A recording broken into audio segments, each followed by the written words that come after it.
All right, it is time now once again for the Dawn and Eli Take on the World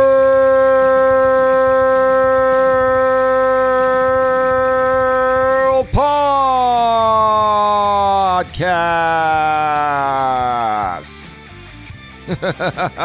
My name is Elias Mellis, but you can call me Eli for short. And who is this sexy, sweet, kind, caring, considerate, loving, amazing, incredible woman here to my right? Hello, everybody. I'm Dawn Ledgerwood. I'm your girlfriend. That's right. You are Dawn Ledgerwood, my amazing, lovely lady, right? Absolutely. Yeah. Yeah.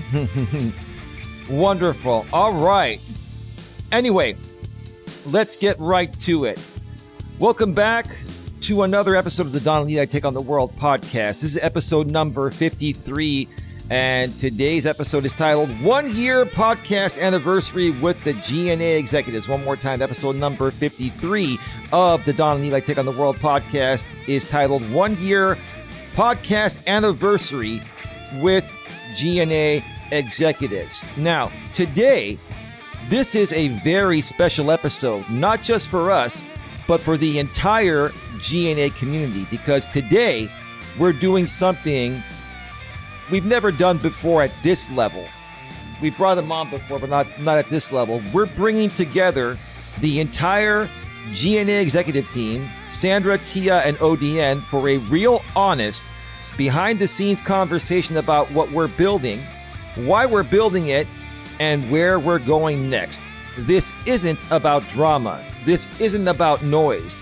This is about leadership, growth, accountability, and building something real in a world that constantly tries to pull people in the opposite direction. So if you've ever wondered what the GNA is really about, who's behind it, and what it actually takes to build something meaningful, you're going to get that today.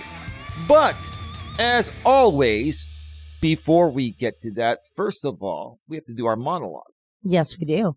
We have to do our monologue. We've got our amazing, amazing guests hanging on backstage on the StreamYard. But first, babe, how's the past week gone for you, for us? It's been another interesting week here at the GNA, which is short for Genuine Networking Association.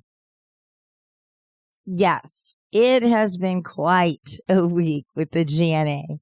Lots of changes, I think, but positive changes. Positive. Oh, yeah. This is going to get us really far. And as far as you and I, great week. I mean, a lot of great dinners, a lot of great shows that we watched. And yeah, we just spent a lot of time together. I mean, it's the most time we could. With him working and, whatever my appointments and, what I have to do. So, but we do spend a lot of quality time together and I appreciate that, but good week. Yeah, absolutely. Absolutely. The people that have been following us on YouTube, and we've mentioned it in the podcast land as well. Most people know I'm in the middle of a major circuit civil case where I am the plaintiff. I'm suing a YouTuber for malicious prosecution, abuse of process, defamation of character, and intentional infliction of emotional distress. And we've got, we're recording this on Sunday, March 22nd, 2026. It's going to be released throughout the entire podcast audio-only network and on YouTube. The video version on YouTube on this Wednesday, March 25th, 2026. I think I said 2026 initially. If I said 2025, forgive me, it's 2026. By that time, the hearing that's happening tomorrow on Monday is going to be over. There's a brief hearing with the defendant and I regarding getting one piece of content that he put to private, and I was not able to screen record it. I need it for evidence because on April 9th, 2026, a few weeks down the road, we have a major hearing. The defendant filed a motion to dismiss, and he also slapped me with an anti-slap basically, alleging that I have been trying to silence his freedom of speech, which, when you sue someone for defamation, their only defense is a free speech defense. I mean, that's the only thing. So, Yeah. am I surprised he did that? No, but we have that hearing coming up. It's called a dispositive hearing, meaning that if he's able to get everything dismissed, the case is over. If that were to somehow happen, I would appeal. But a lot of that's going on. That's what's been taking a lot of my time personally. And, like you said, we're doing the best we can. We have a great relationship. I have a very supportive lady. Of course, we both have our moments. But I really appreciate your support. And we want to show the world that these things happen in relationships. And when they happen, to your partner, you need to support each other. Dawn's been through things. I've been there for her. I'm going through things now. She's there for me. And that's really what we want to preach here at the GNA. It's about being as supportive as possible and keeping things as positive as possible. Anything else you want to mention, babe, before we... Oh, no, I don't think so. Okay, so if you have nothing else to mention regarding the monologue, I want to take a minute before we bring everyone on to really ground this episode, because what we're doing here with the GNA, this didn't come from nowhere. This came from pressure. It came from adversity. It came from seeing how easy it is for people to get pulled into negativity, reaction cycles, and distraction, and deciding we weren't going to live like that. Right, babe? Mm-hmm. The GNA was built on one core idea. You can choose how you show up no matter what's happening around you. Not perfectly, not without emotion, but with intention. And what's powerful is this is no longer just my vision. I had to let it go. I had to let it go and let other people come in and contribute to it and correct me when I'm wrong. And that's really difficult. It's very difficult for any visionary to do that on something that they've been building for years, especially. I've been building this for over a decade. This is no longer just my vision or our vision. This is now a team effort. Each person you're about to hear from brings a different perspective, different life experiences, different strengths, different ways of handling challenges. But we all share one thing. We are committed to growth over chaos. And you know what, babe? That's not easy. No, it's not. It's not easy to stay grounded when people are loud. It's not easy to stay focused when things feel unfair. And it is not easy to build when it feels like others are tearing down. Well, I said in one of my quotes this last week that the chaos is where people are going because there's more action. There's obviously chaos, and the positivity side to them is boring. Yeah. And that's the problem. Yeah, absolutely. But everything I just mentioned is exactly why all of this matters. So today isn't just a conversation. It is a snapshot of what it looks like to build something real with real people doing real work on themselves. And I'm so proud of you, first and foremost. You're the love of my life. But the three people we're about to bring on, we wouldn't even be at this stage right now to have something if it wasn't for them. Every single one of them. They've all done work on themselves. And they've all bettered themselves. Mm-hmm. And I feel as a team, we've all bettered ourselves. So with that being said, should we bring them on, babe? Yeah, let's bring them on. All right. With that being said, let's go ahead and bring on Sandra, Tia, and ODN. We're going to give you all a big round of applause. Hooray. Welcome to the show, everyone. We're switching on over to the quad screen. Welcome. Let's go. Hey, Broski. hey, broski. Yeah. Let's go around. Let's go around Robin first. Sandra. We're going to start off with Sandra, then get to Tia, then ODN. We're going to go round Robin, so that way we try to not overtalk each other as much. But it's going to happen. We're just going to try to minimize it. Yeah. But anyway, Sandra, welcome. Sandra Yes. is our Yes. director of public relations, and she's the one that whoops me in the ass. Yeah. In addition to Dawn, and keeps me in check, PR wise, public See, relations. Sandra and how's I, it going? Welcome to we the show, talk Sandra. behind the scenes. And so we come up with a plan on how to kick your ass. Well, thank you for that. I appreciate that. Go ahead, Sandra. Hi, guys. Hello, hello. Yes, this is true. No, because we love you. We love GNA. We have to keep things straight, and sometimes that means how do I say, Put him in check. straightening out each other. See a different perspective. Well, because we all have. Sometimes I see something that maybe Eli you don't see because you're focused straight on, and that's why you have all of us. We all have our different aspects of things, and we bring those to the table to you and with each other as well. And Yeah. it all comes together very well. We all see things. Yeah, it does. We see things to a different edge. I always think outside the box. Eli seems to be more straightforward. And I think not only me outside the box, Tia too, and ODN as well. And so with all that being said, with all three of us, we come together and we try to make things work. Sandra, are you saying you try to keep things on the straight and narrow? Is that what you were saying? Kinda, in a sense. It's just like we have friends that keep us in check, right? If I'm doing something wrong, I have two good friends, and I tell them if I do anything wrong or if I'm not seeing it, you tell me. They need to tell me because I might not see it. And the same thing with all Sandra of ain't us shy. too. No. No. Yes, I am. Nice shoes, ODN. Yeah, and so yeah,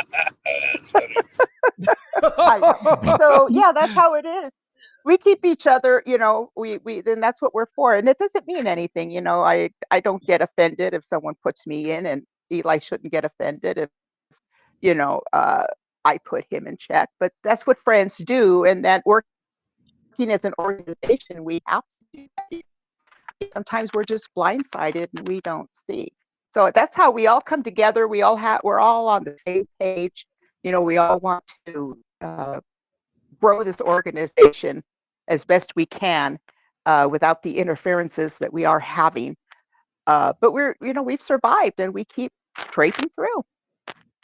Sandra, I want to ask you a question because before we get to Tia here, because you have a lot of experience in the legal field through family members, right? And myself. Mm-hmm. And yourself. I'm going to ask you a straightforward question. Am I, and I'm tooting my own horn, Sandra, okay? Am I one of the best pro se litigants you've ever seen in your life? Toot, toot. Actually, yes. That's what I say. Actually, yes, because I've seen some stuff, and these guys don't know they don't know they're from Poland. You know, and you've done very well. You really have done a lot, and in Sandra, sorry, you're can you move to a different spot? You're cutting out a little bit. I'm sorry. Yeah. There you go. There, you're good now. No, just because, for instance, they take you to court because you talk about them or you laugh about them, that they could sue you, and this is what a lot of these quote pro se's do, and then the court's like, yeah, okay, because you do have a right to have your day in court, but of course only if it's lawful. So, I forgot, I lost my train of thought. No, I was asking you if I'm the best damn pro se litigant you've ever seen in your entire life. And yes, it is, and I agree because you have done your homework. I've seen the process. Let's put it that way. I have seen the process. I've been around a lot of this stuff, and I have seen pro ses that me and my partners just want to go, oh my gosh, what are Mhm. you doing here? But again, everybody has but yeah, I do agree, Eli. I'm very proud of you. You've done a lot of work. You've done a lot of research. You've put a lot into it. I know that. I do know that. So my answer is yes. And Sandra, I really wasn't trying to toot Yeah. my own horn. I think you know that. I specifically mentioned that because the people on the YouTube end of things, especially the people that are a part of the community of the person I'm suing, they think I'm the shittiest pro se attorney or not attorney, sorry, I'm not an attorney, the shittiest pro se representative in a legal case they've seen. And obviously that's what they're going to say, when they're supporting the defendant, right? So Based on what? I know, but words are they're just words. That's all they could say. They don't have no right. based on what? What are you basing it on? What are they? There's nothing they base anything on. So when they say stuff No, like that, it's like, yeah, okay, and there's no we substance could say to a it. lot of words. We could think there's not. Then that's what makes this all funny within even the stuff we go through with the GNA is, yeah, Hmm. really, you could say whatever you want, but there's no where's your background on it? You just can't say something and then people believe it. You mean, come on. So based Yeah, on you Right. what? need I want to know what receipts. they're basing it on. Yeah, Well, that too. it's just Yep. cringy entertainment to an audience of people that have labeled me as a supposed lol cow. Ooh, Ooh. I guess I'm a lol cow, baby. Oh, Don, well, okay. Well, I guess I'm a low cow lover. we're both Don and I are both lol cows, and Tia, we're getting to you in a second, then ODM to follow, but we're two lol cows that love each other. Moo. Right, Wink. right. Anyway, anything else, Sandra, before we get to Tia? Oink, oink. The only cow in this No, community is Jamie. Okay. Um. Okay. no, Um. I'm done. You can go on, eh, Eli. Go on, Okay, Christia. Sandra, thank you so much, and thank you for taking the time to do this today with Oh, you're us. I know you welcome. have a very busy schedule, and we'll get back to you in a little bit. Tia, again, thank you to you as well for being here and taking the time Oh, to do this with us. How's it going, Tia? It's going good. I'm not gonna lie.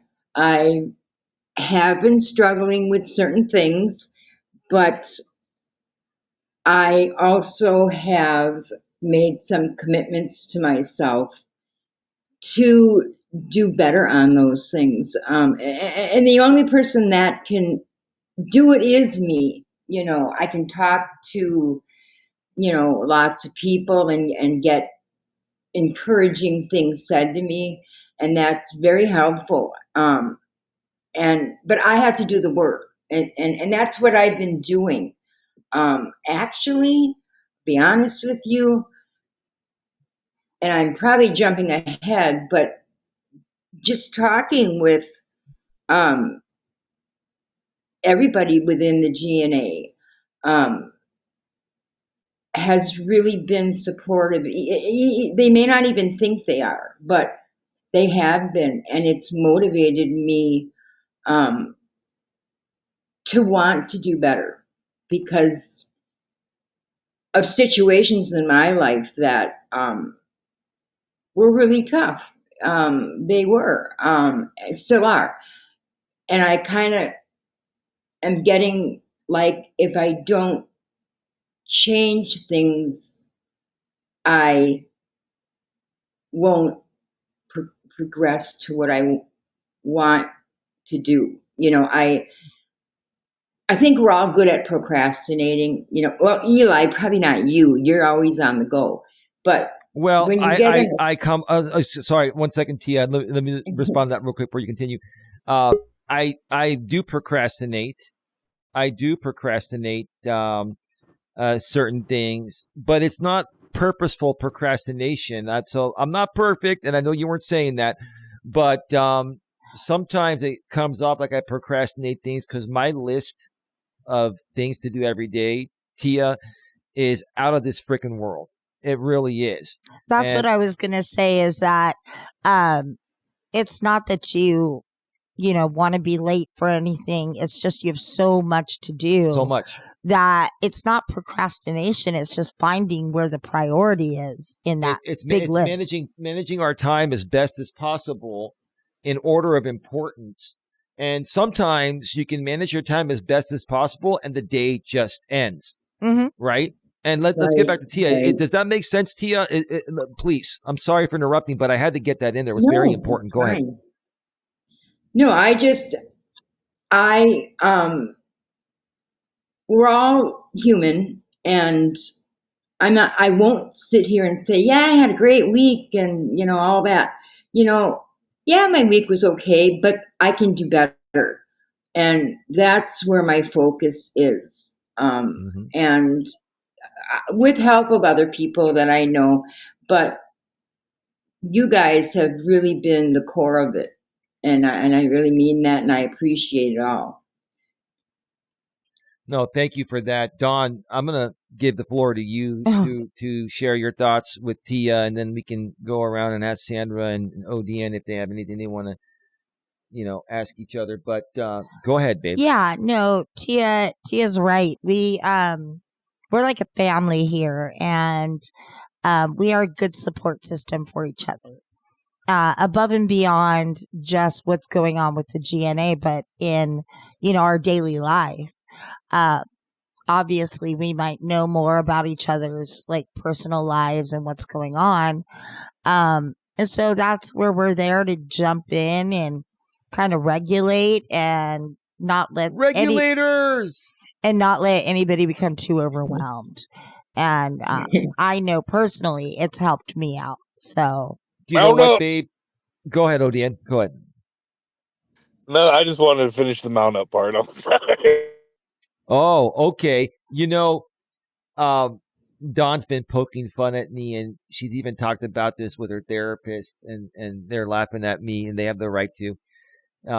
Because through ChatGPT, I learned a new word. I knew it existed. There's a better way to say something without having to label everyone as mentally ill on the internet. You can say they're dysregulated, right? It's a much safer and more professional way. Well, go ahead. It is a more professional way because we're not always dysregulated. It's something that we are controlling. Oh, yeah. So it's not a mental health issue. It's a control of your own self. I could challenge, the person I'm suing and his group of people that support him on his YouTube channels.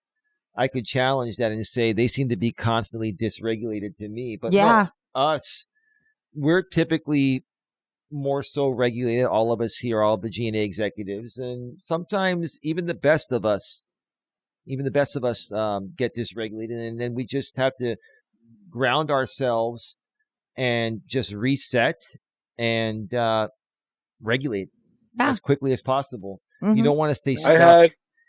Go ahead.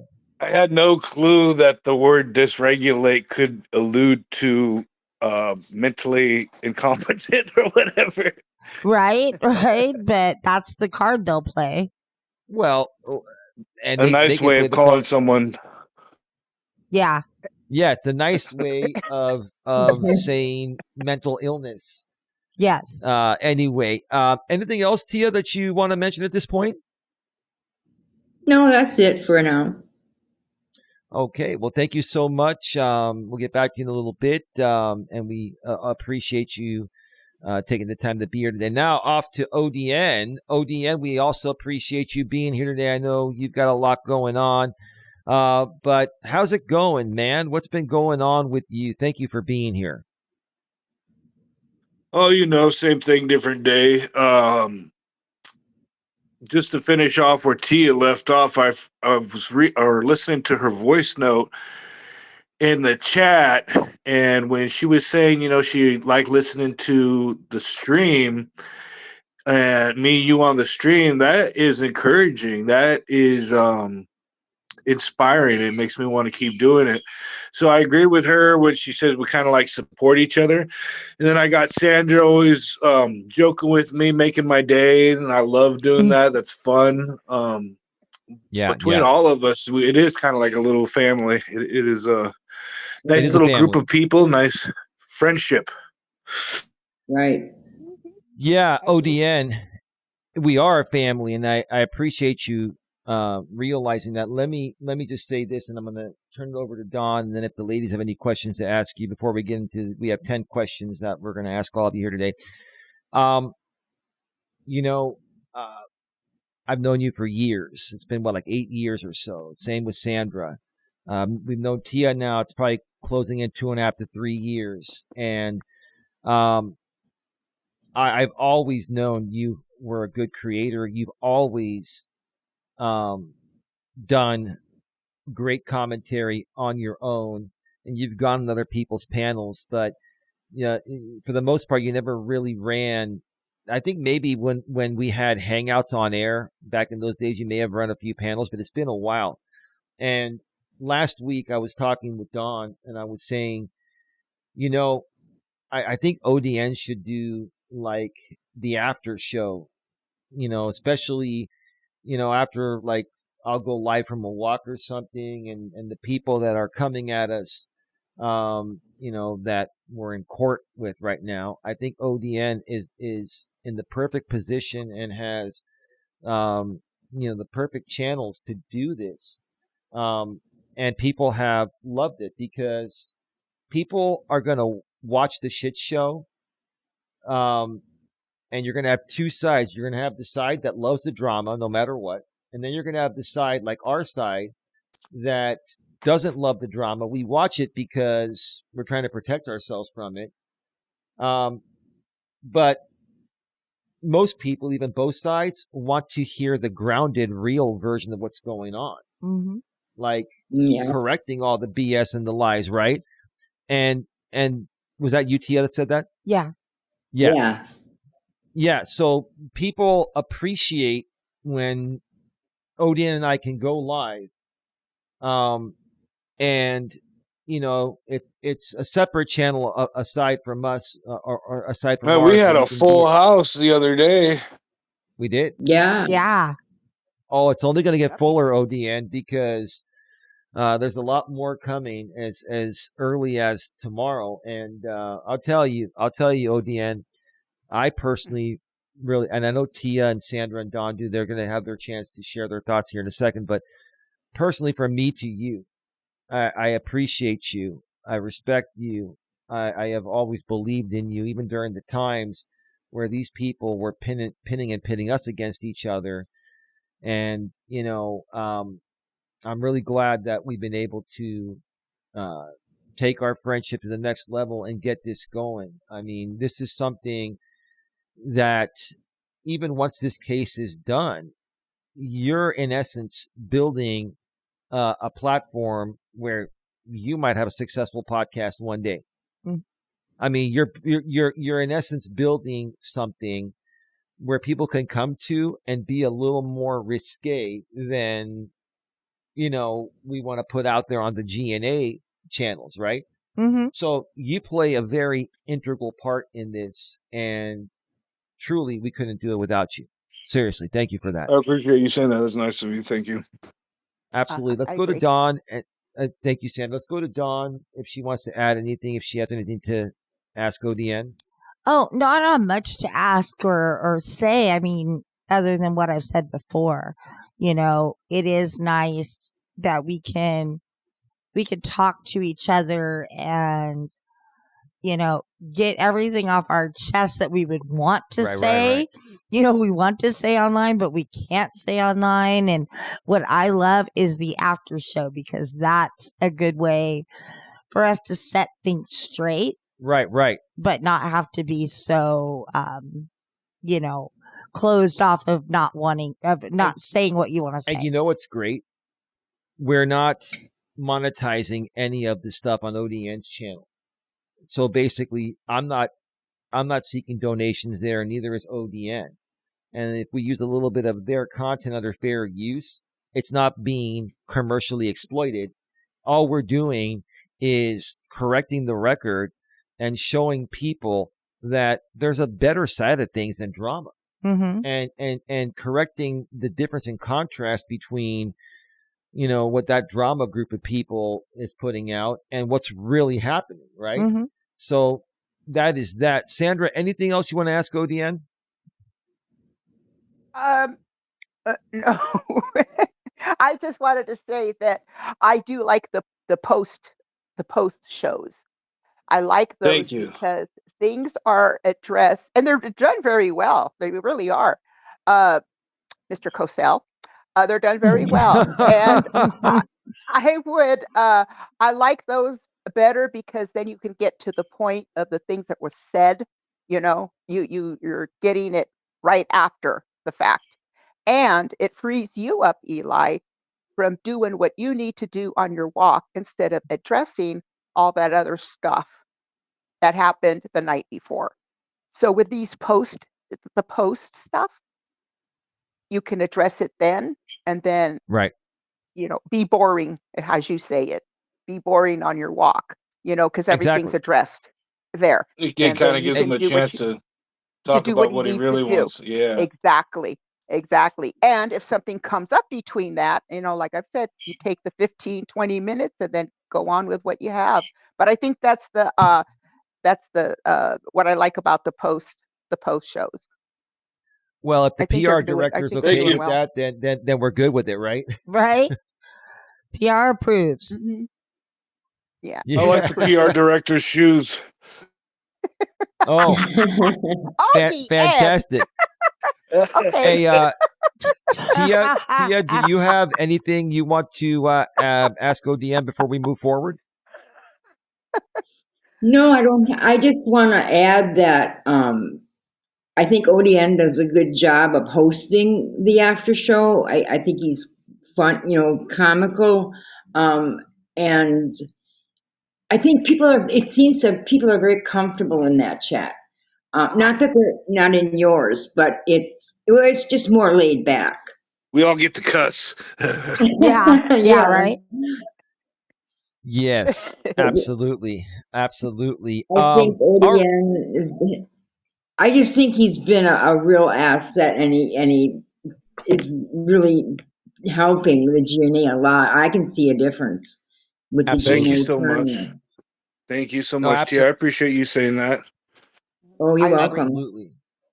absolutely. Absolutely. Yeah. When I was thinking about that, and I'm not scared to run things through Don, but I know when I add more things, it takes time away from us having our alone time. But Don has a lot of respect for ODN, Sandra, and Tia. And so I just ran it by her. I said, what if ODN does the after party? It might take an hour, out of our night every now and then. She was like, no problem. No That's problem. fantastic. The only And problem I had was when you guys went to like 11 o'clock. I'm sorry about that. Yeah, that was the only time because I'm sitting out there waiting for him. And then I just We gotta said, get damn it, I'm going to bed. Listen, when two We gotta men, get Dawn on some of them. we Oh, will, yeah. we And Tia will. and We were Sandra. going over. Yeah, we were going over the stalking case that this guy I'm suing right now. His name is Jamie.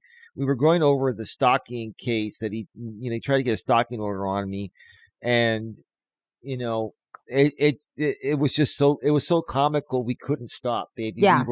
We were out of control in laughter, and at that point, we just kept going. Yeah. So, when men are in a happy shit talking mood, it's really hard to get us to stop, but we'll get better at that. Okay. Right, ODN? We'll try to cut her down. Yeah, we'll do the best we can. All right. So let's move forward here because, I have, 10 high level, powerful, non-drama questions to ask each of the executives. I'm going to ask you folks to keep your answers to about a minute or less because there's a lot of them. And if each of you takes 5 minutes, we're going to be here until tomorrow. And I just want to, get your points and then we'll move on. But, question number one, we're going to start off with Dawn, then go to Sandra, then go to Tia, then ODN. Ladies first, ODN, right? You've always been a ladies first kind of guy, right? Respectfully, right? Right. No, I'm like Right. I'm like Jamie. Uh-oh. Well, you better hold the door open for me. Right. That's oh boy. Okay. I've held doors open for men. I pay for Yes. their coffee. I'm I've just paid for their kidding. coffee. I've I shined would their hold the shoes. door open for you, Sandra. Oh, Deanne, I've shined their shoes. Oh Oh my We man, god. don't know what we're Sandra. talking about, Ooh. I don't think. I- Okay, we'll stop. That's Go ahead. funny. Anyway, question number one. The origin question here. First for you, my lovely lady Dawn. What originally drew you to GNA and what made you stay? And you can't say, well, I'm with you. I don't have a choice. Well, no, but what drew me is through you and meeting you. You made me aware of it. And I stayed. I mean, when we first got together, I loved your walks. I would listen to them at work and literally get in trouble for listening to you. Well, yeah. And because And you were going through a lot and I went to bat for you. yes. Yeah. And I did enjoy that. And so it became more of an interest for me to continue learning about it. Mm-hmm. And We've here we evolved are. since that point, huh? Well, oh We yeah. have evolved Oh, tremendously since definitely. that point, babe. And I would say, and here we are 4.5 years later, strong.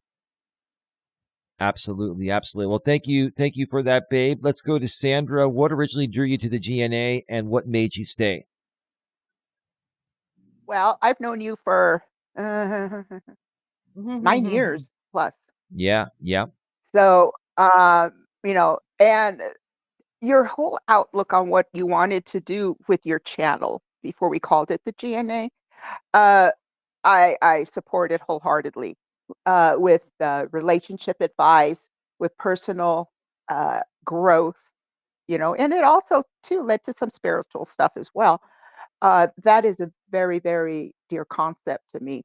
Uh, Being there for people who don't have anybody, being there to listen to people, being there to even offer comfort and advice.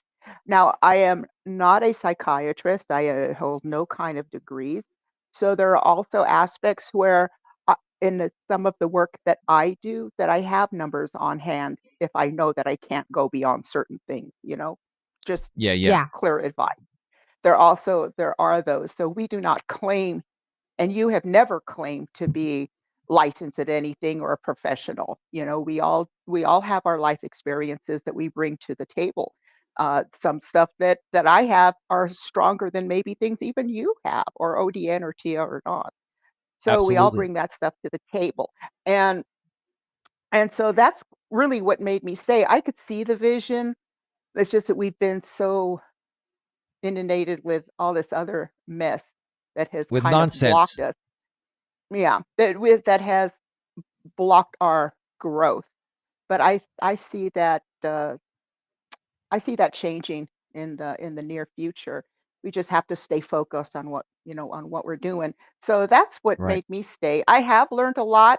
I really have from you as far as relationships and men and women, which I didn't think I'd ever learn, but I have, and I see it.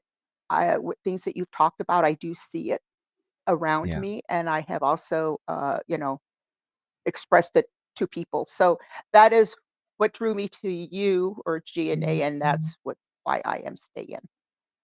I I want really to make that appreciate difference. that. I appreciate that, Sandra. Thank you so much. It means a Mhm. lot. I've never been one that's big on compliments. I more so like to give them, but it is really nice to hear that. And I thank you very much for that. Anything else, Sandra? No, that's it. Okay, let's get to Tia. Same question. What originally drew you to GNA and what made you stay, Tia? When I found out about the GNA, I was going through a really hard time, the hardest time in my life. I had lost my brother and my husband within a year, and we were all very close. I mean, we hadn't missed a Packer game. We did everything together, and so when I was introduced to the GNA, it was so different than the trauma community. I mean, I could just feel it. Looking back, I think I was a little clingy to Eli. I almost think now, oh my gosh, I was probably bugging him, but Eli made me feel very comfortable. I can't even explain it. It was just like the feeling I got. And then I got to know Dawn and Sandra, and I'm not near none of my family, any of my family, I should say. So my life had changed. I'm alone now, and like Odiana had said, it is like a family, and that's what really made me stay, is the support and the genuineness of everybody, and just the help, and anybody's really just a call or message away, and it's been great. I stayed with them since that has happened, and I'm still working through it. And yeah, that's why I stay. It's very Dawn? positive for me. Yes. I'm sure I'm gonna defer to you here. Do you have anything you want to mention to Tia regarding what she said? I thought it was wonderful. Oh, yeah, no, I just have the same feeling about everybody.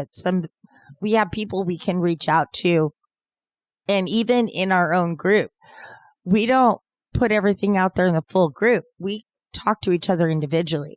So if something is happening in our lives, we don't want to share with everybody. We have one person or two people we share it with.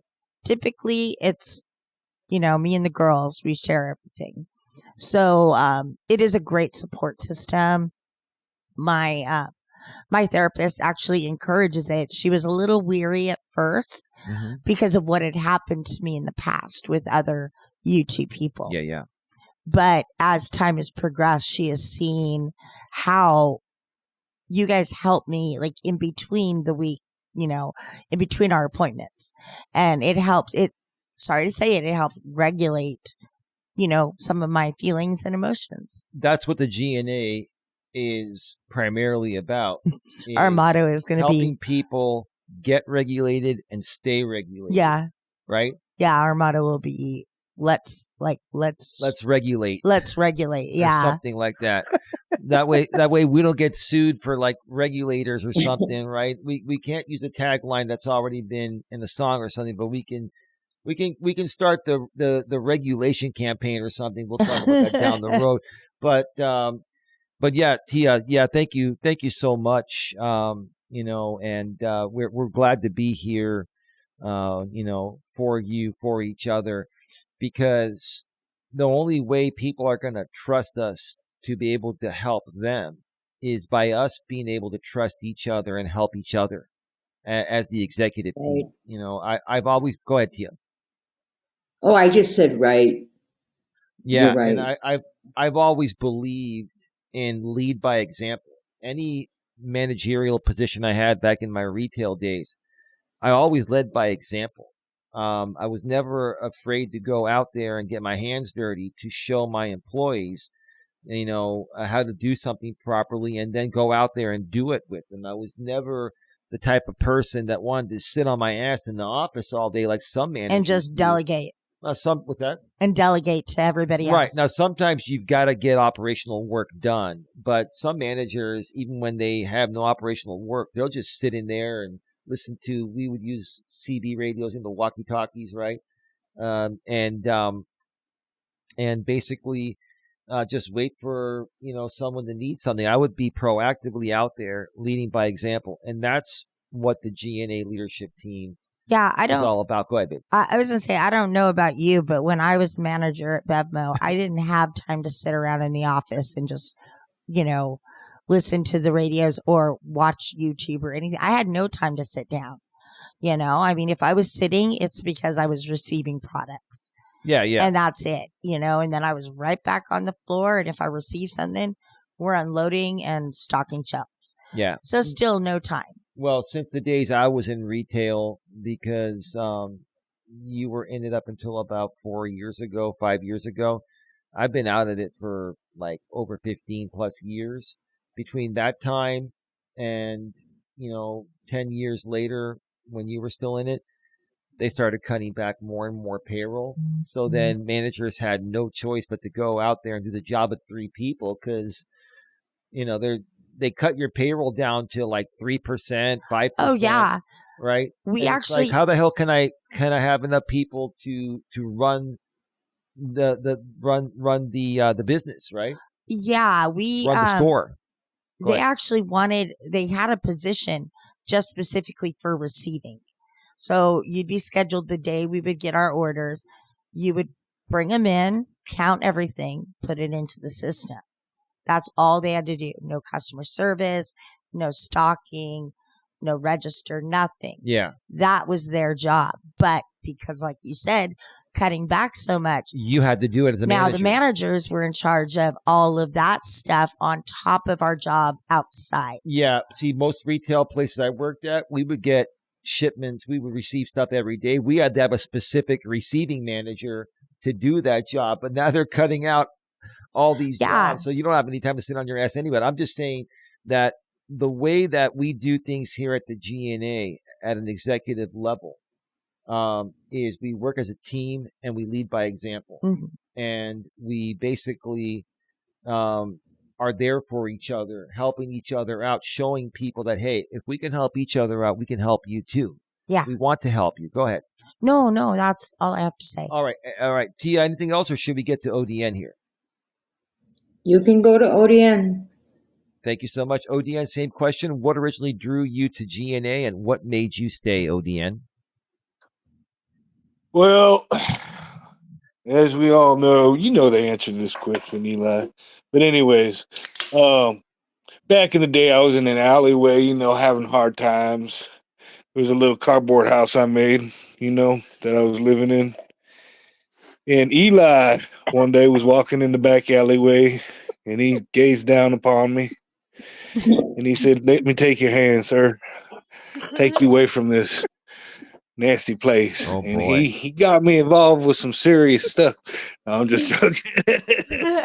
But Wow. Wow. no, Wow. I met Eli because people were screwing with him.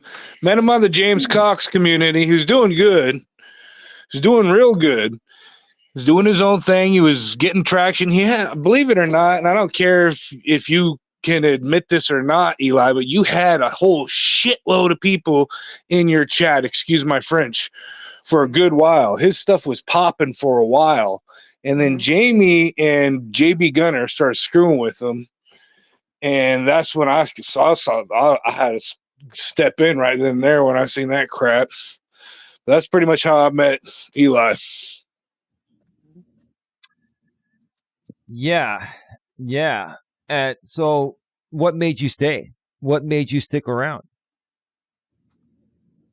I just see you were trying to do your own thing. You were trying to do, like some life coaching stuff, and you were trying your best, and you were doing pretty good. And these guys were just like teasing you like immature kids, like little spoiled brats. And the more I seen you trying to just do the right thing, the more I kind of admired it, and the more I wanted to support you. That was it, pretty much.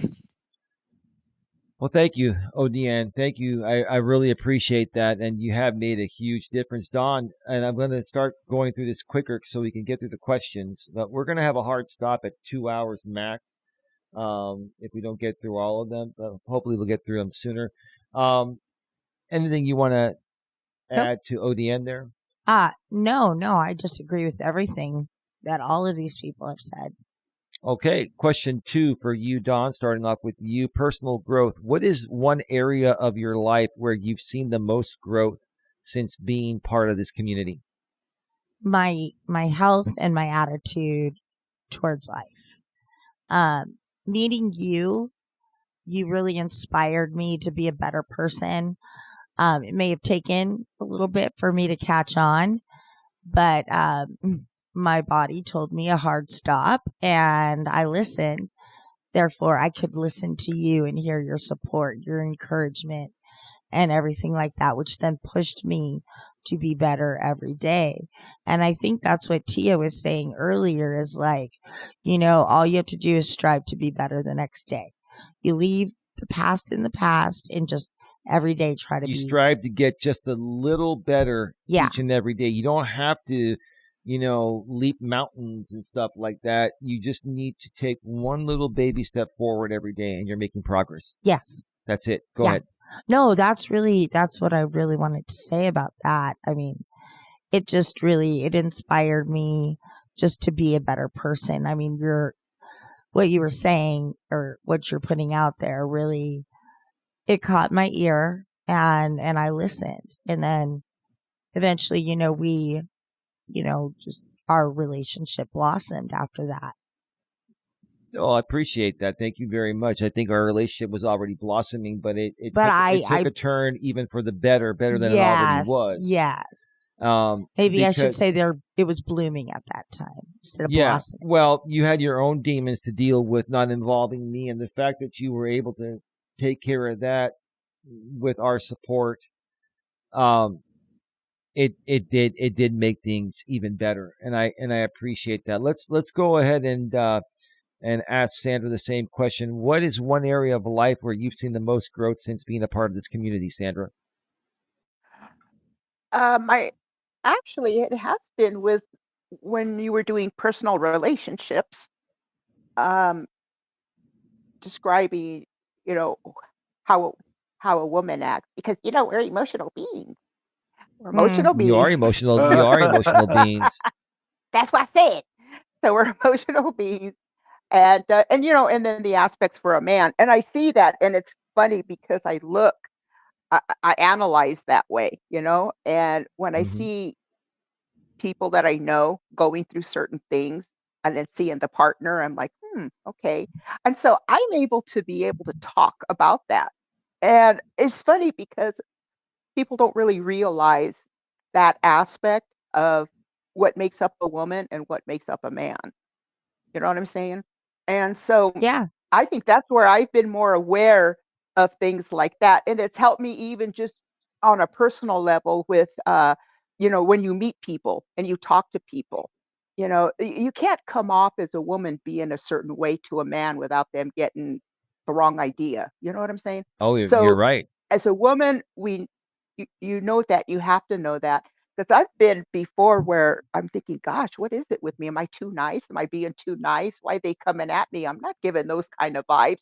But I've learned now that what kind of vibes I was doing without even realizing and not even wanting those vibes, because they perceive things different.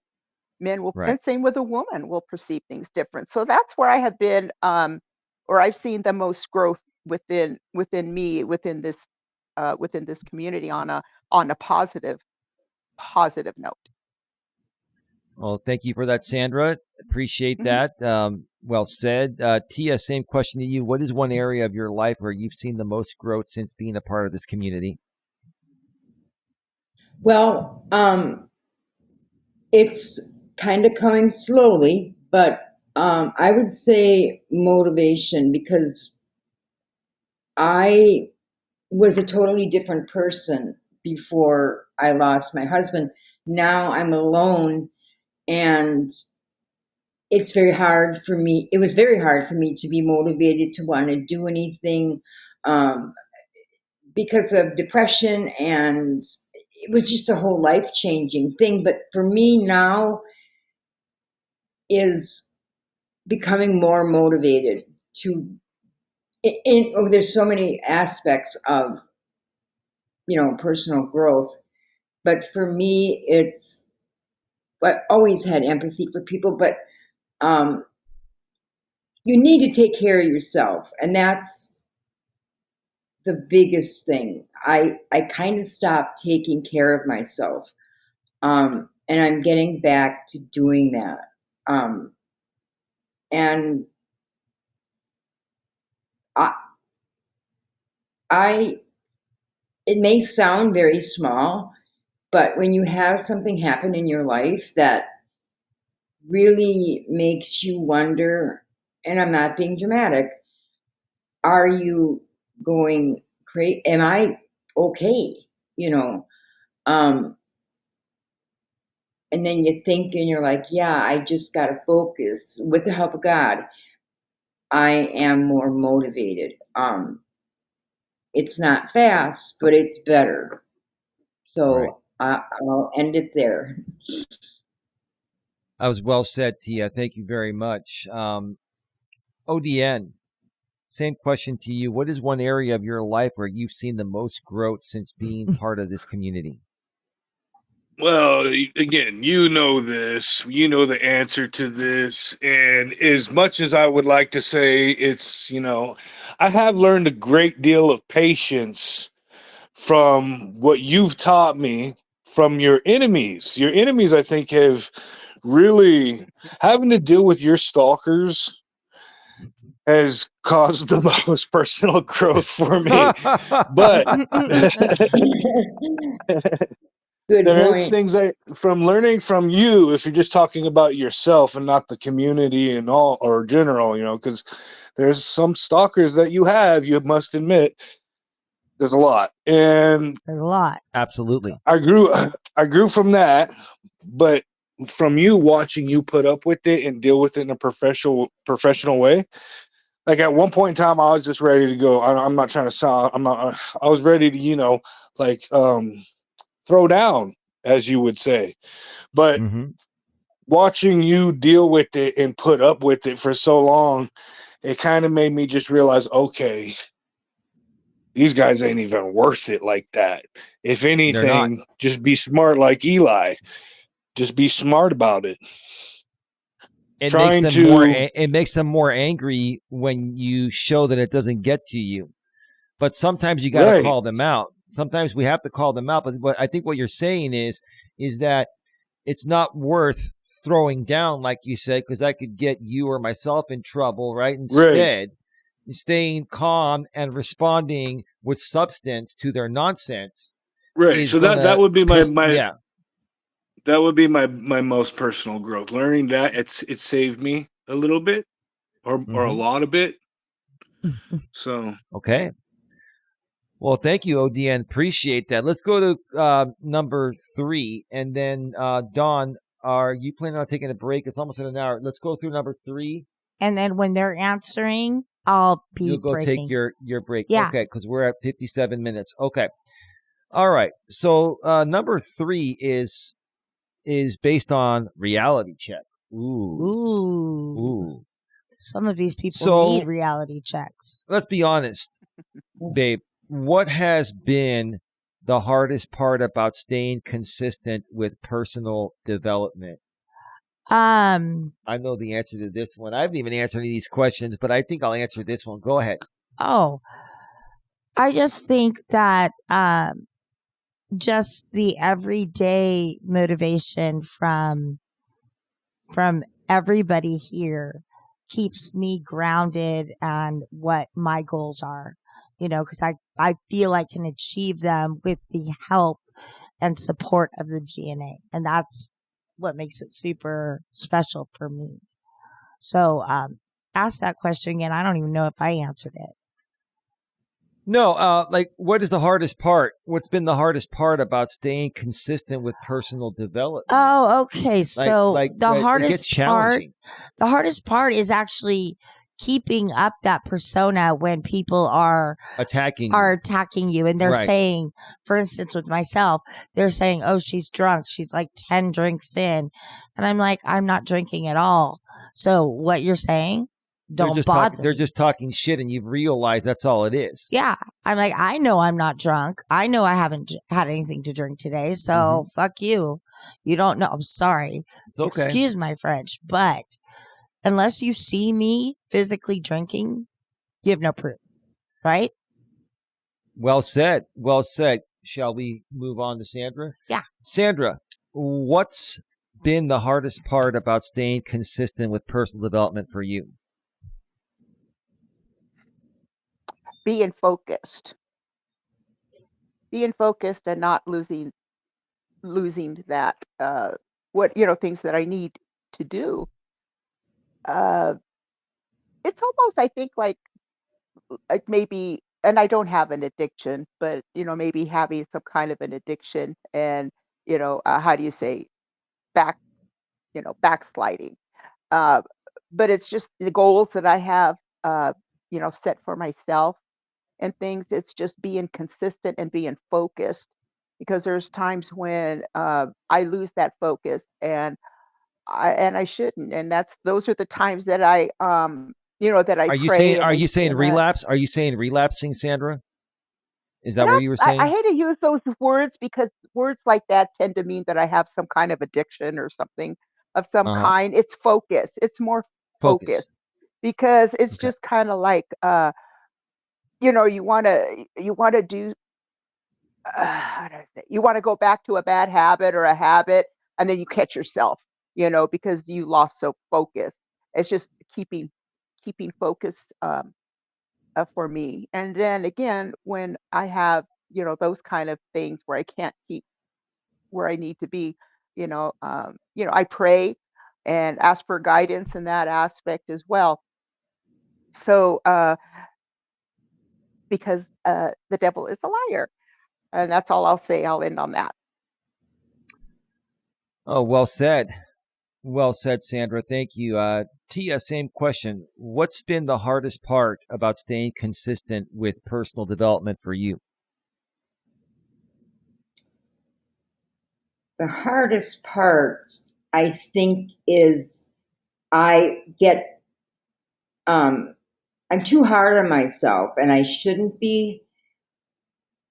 I have to remember to be more kind to myself, and I've always kind of been like, I don't deserve that, but you do. You have to be kind to yourself as well as others. For me, being kind to others makes me feel good. But I forget that I'm also human, and I have to give myself a break instead of beating myself up. So just kind of simple, you know. Wonderful. Wonderful. And right as Don walked in, Don didn't even give me a chance to switch off the camera, but you did it in a way to where nothing, yeah. Oh, well, yeah, I'm wearing a dress, but yeah, I didn't show anything. No, absolutely not. I'm all good. All good. All right. Thank you so much, Tia. ODN, same question for you. What's been the hardest part about staying consistent with personal development? Well, if Sorry, you're man. referring to the personal development that you try to teach, then not too much of anything, in my opinion. Maybe in your guys' opinion, but in mine, I think I'm good with that. I think my personal development issues have to do with health issues more so.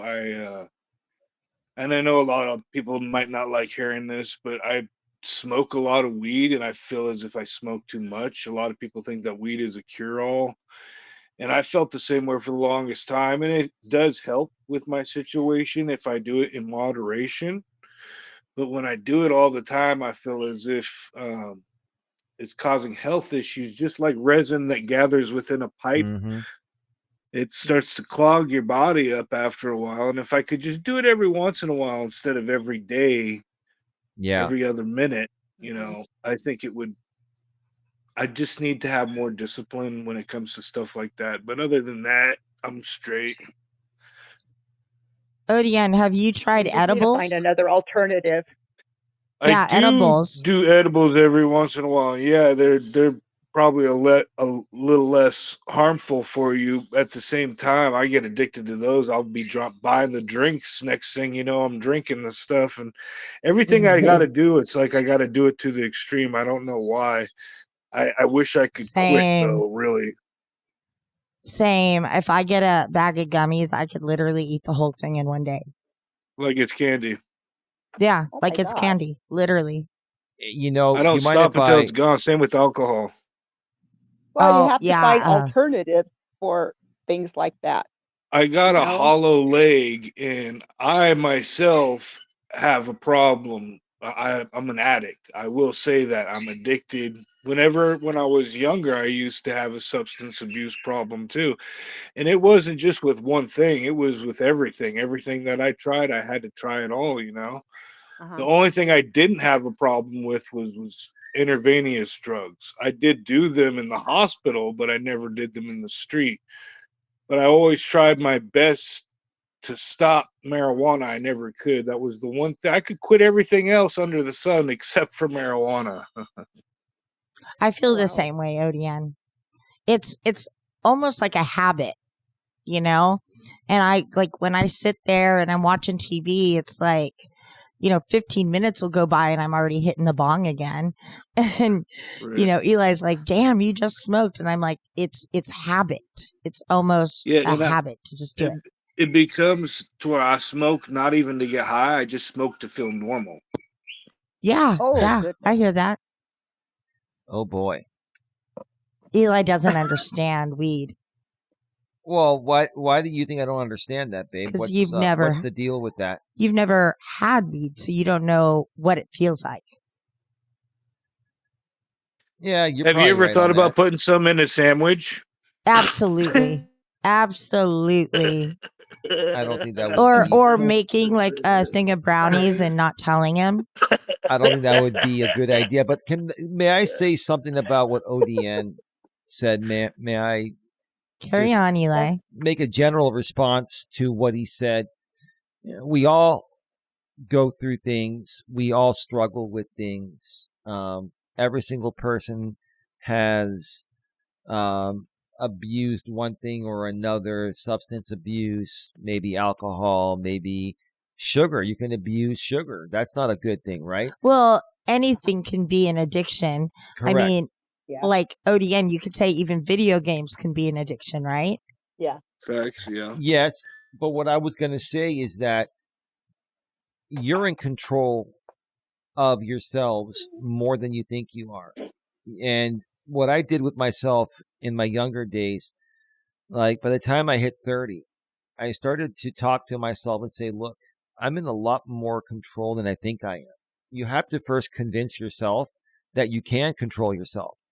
And once you can convince yourself that you can control yourself, then you can make wiser choices. You can sit there and say, well, I really want more weed, but it's going to make me feel more tired, and it's just not going to make me, it might temporarily make me feel good, but then I'm going to feel like shit afterwards. So I don't want to feel that way, so I'm just not going to do it this time, or I'm not going to do it as much. I'm going to cut back. But ultimately, you have to convince yourself that you're capable of, you know, um, not getting addicted to these things. You're capable of making better decisions. Does that make sense, ODN?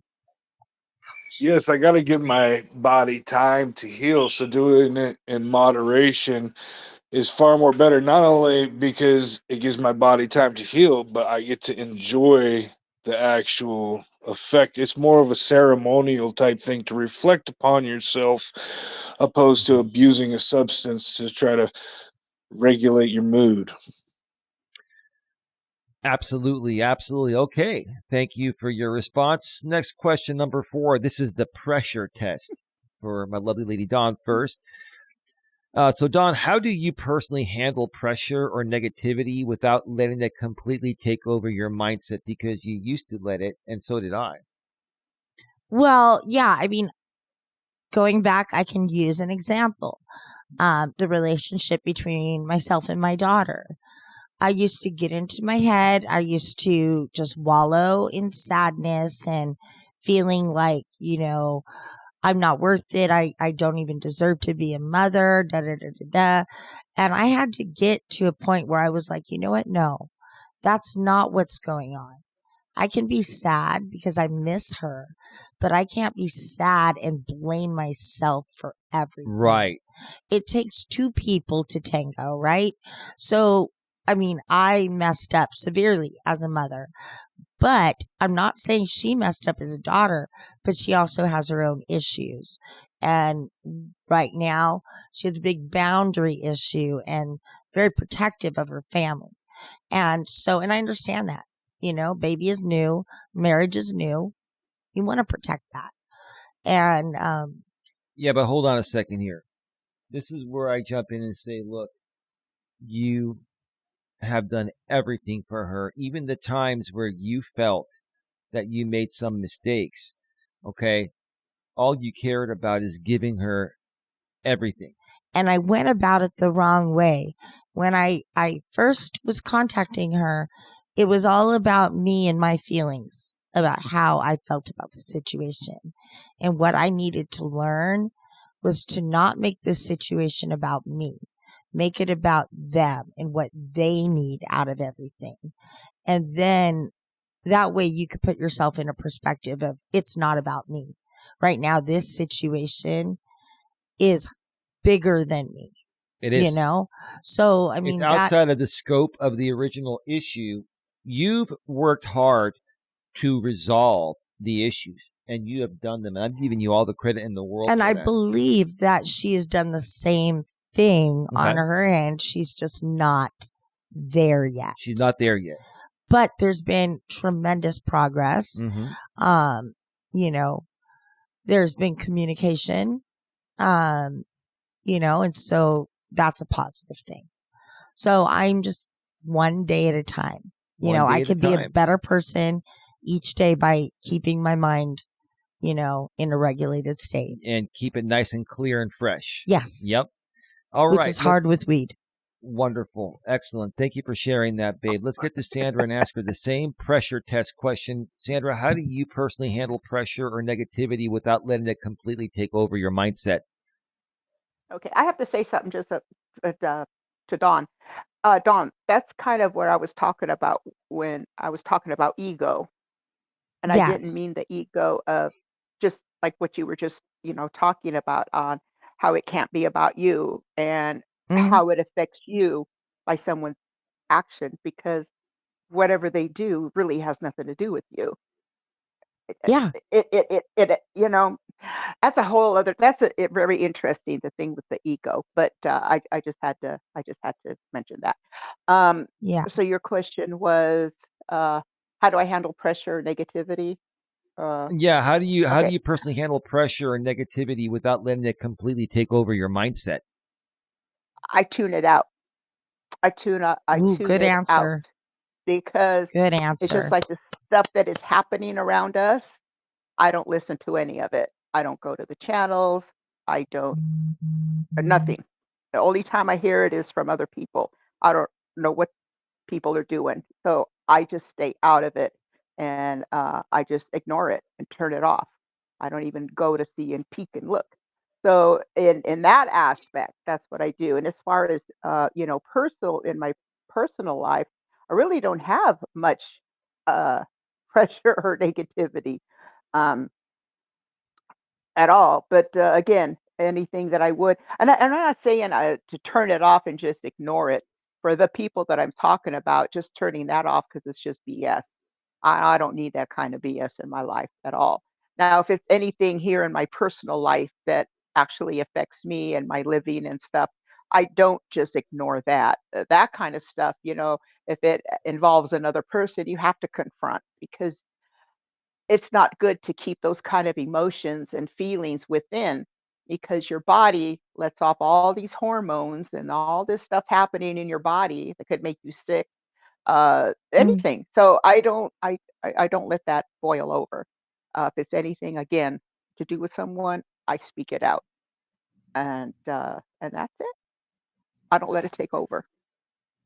Yeah, no, and I've noticed that, Sandra, and I respect how you handle pressure and negativity and all that stuff. And I'll say this: I think both Don and I and the rest of us have learned to handle it better from the way that you handled it. This is why, having a group like this not only can help us as the executives, I mean, stay grounded, but having this group for other people that want to better themselves in these aspects of life. you can learn. You can learn and be encouraged, and understand that other people. What's that? Oh no, Buster's just poking And into understand me. that other people, just like you, are going through the same thing. And if they can turn it around and handle it better, so can you. Thank you for that, Sandra. Let's get to the Tia. Ask her the same question. Tia, how do you personally handle pressure or negativity without letting it completely take over your mindset? Well, my answers are similar to Sandra's. As far as the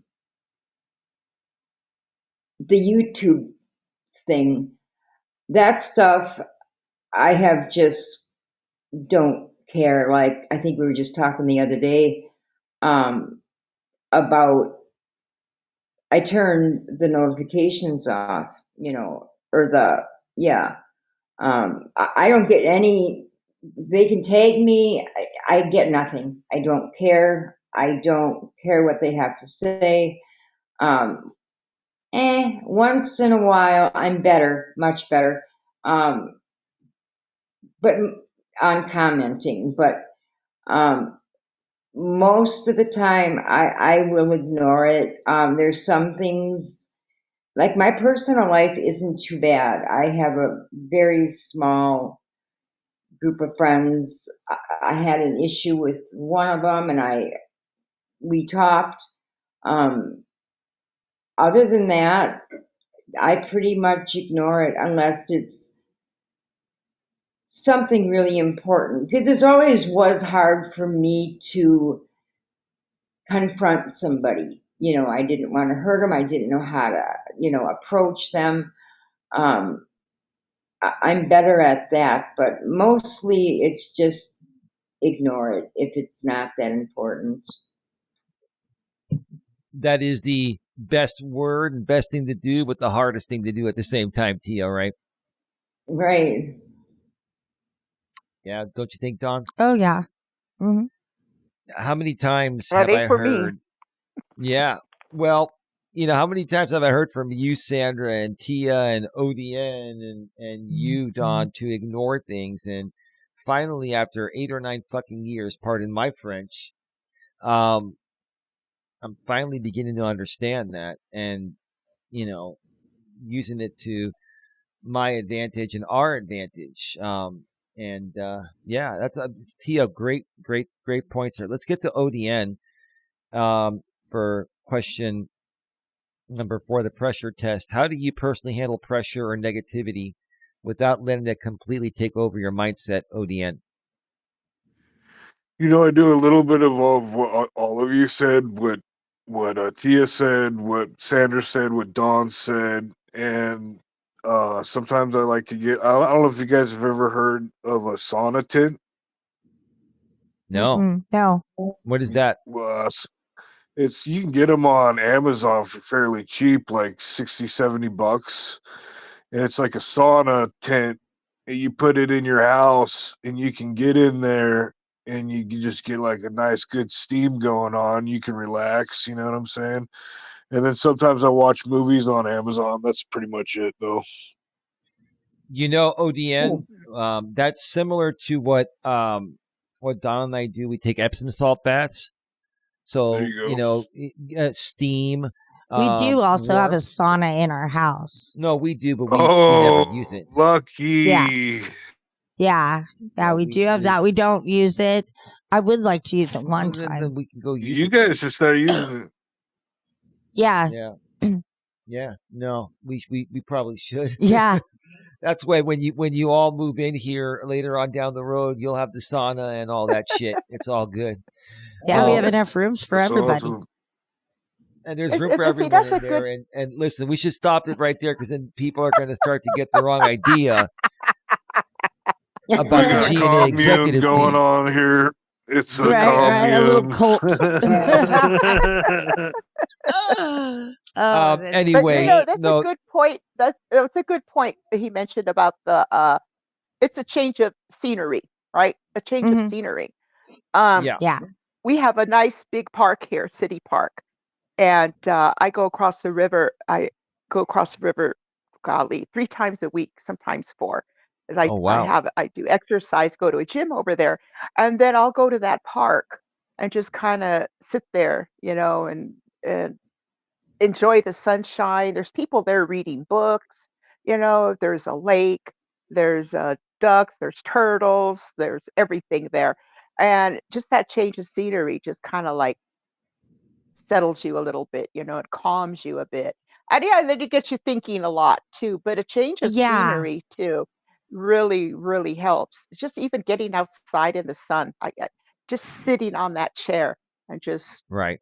you know, either listening to music or listening to something with no words, or just sitting there and just enjoying the birds fly by, looking at the clouds, smelling the Yeah. air, smelling the grass, Yeah. and I want to listening. I do that mean, so much God more. talks I to want you when to, you're, oh, yeah. Yeah. you know. Yeah. Well, So yeah, I well think a said. change of scenery is good, ODN. I think that's yeah. Yeah. Well said. Well The said. Thank you, birds. ODN. The I got a And your lot birds of bird, birds. right? And my Mhm. cats. and my dogs. I have that too. And your Yeah. dogs. And Tia has cats too. Yeah. Yeah. Yeah. You know, Wonderful. they're Thank a you. Thank comfort. you, ODN. Thank you, Sandra. Let's go to question number 5, or get to question number 5 here. This is on leadership definition. Did Don, Tia get that question? she did before you. Okay, all right, okay. My bad. Right, right, Tia. We did get to you. Yeah. Uh-huh. Yeah, yeah. ODN, you're the last one because it's about ladies first. No disrespect. I We was just we making we love sure. you. I was just making sure. Oh yeah, yeah, yeah. No worries. So number 5 is on leadership definition. Don, what does leadership mean to you, not in theory, but in how you actually show up day to day? And I've got to tell you, you have tremendously improved your leadership skills. I am so freaking proud of you. I think the one thing I did that really has helped is I have taken some of the emotion out of it. Give me 5. Wait. Say that again because Sandra didn't hear it. I've taken some of the emotion out of it. To make a better business decision? Yes, to make better business No, so are you decisions. saying, let me interrupt you. Are you saying that if you let your emotions get to you, they can affect you from running the business properly? Yes. Yes, absolutely. And God, I I love have this gotten woman. much better. This is where the love becomes stronger. I'm not going to interrupt you anymore. Go ahead. No, I mean, it's true though. I mean, we sometimes like literally finish each other's sentences, or I will have a thought about dinner and you'll come out and be like, how does this sound? And I'll be like, dude, I was just thinking about I was that. thinking the same thing. Thinking the And same you know thing. what? I'm glad because that's where I felt like going because I'm too drained to go anywhere else. I got to keep it real with you, baby. I'll do anything, but sometimes I'm just come on. There's been a lot going on. Go ahead. Yeah, no, it's just that's it. I mean, that's really all. Okay, that was beautifully said there, Sandra. Same question to you on leadership definition. What does leadership mean to you, not in theory, but in how you actually show up day to day? Oh goodness. Um, Oh like I goodness. said, Okay. I go 3 times a week. I go to I go and I exercise and I socialize with a lot of the veterans over at the VA. And there's a lot of people there that don't have anybody, or you could tell, they're either widowed, uh, don't have kids. And so part of, like I say, a leadership, it's really like a social influence too. I talk to everybody, I sit down, eye to eye contact. Um, even in the gym that I go to, I'll compliment as, you could tell they're losing weight, or they're gaining muscle tone, that kind of a stuff.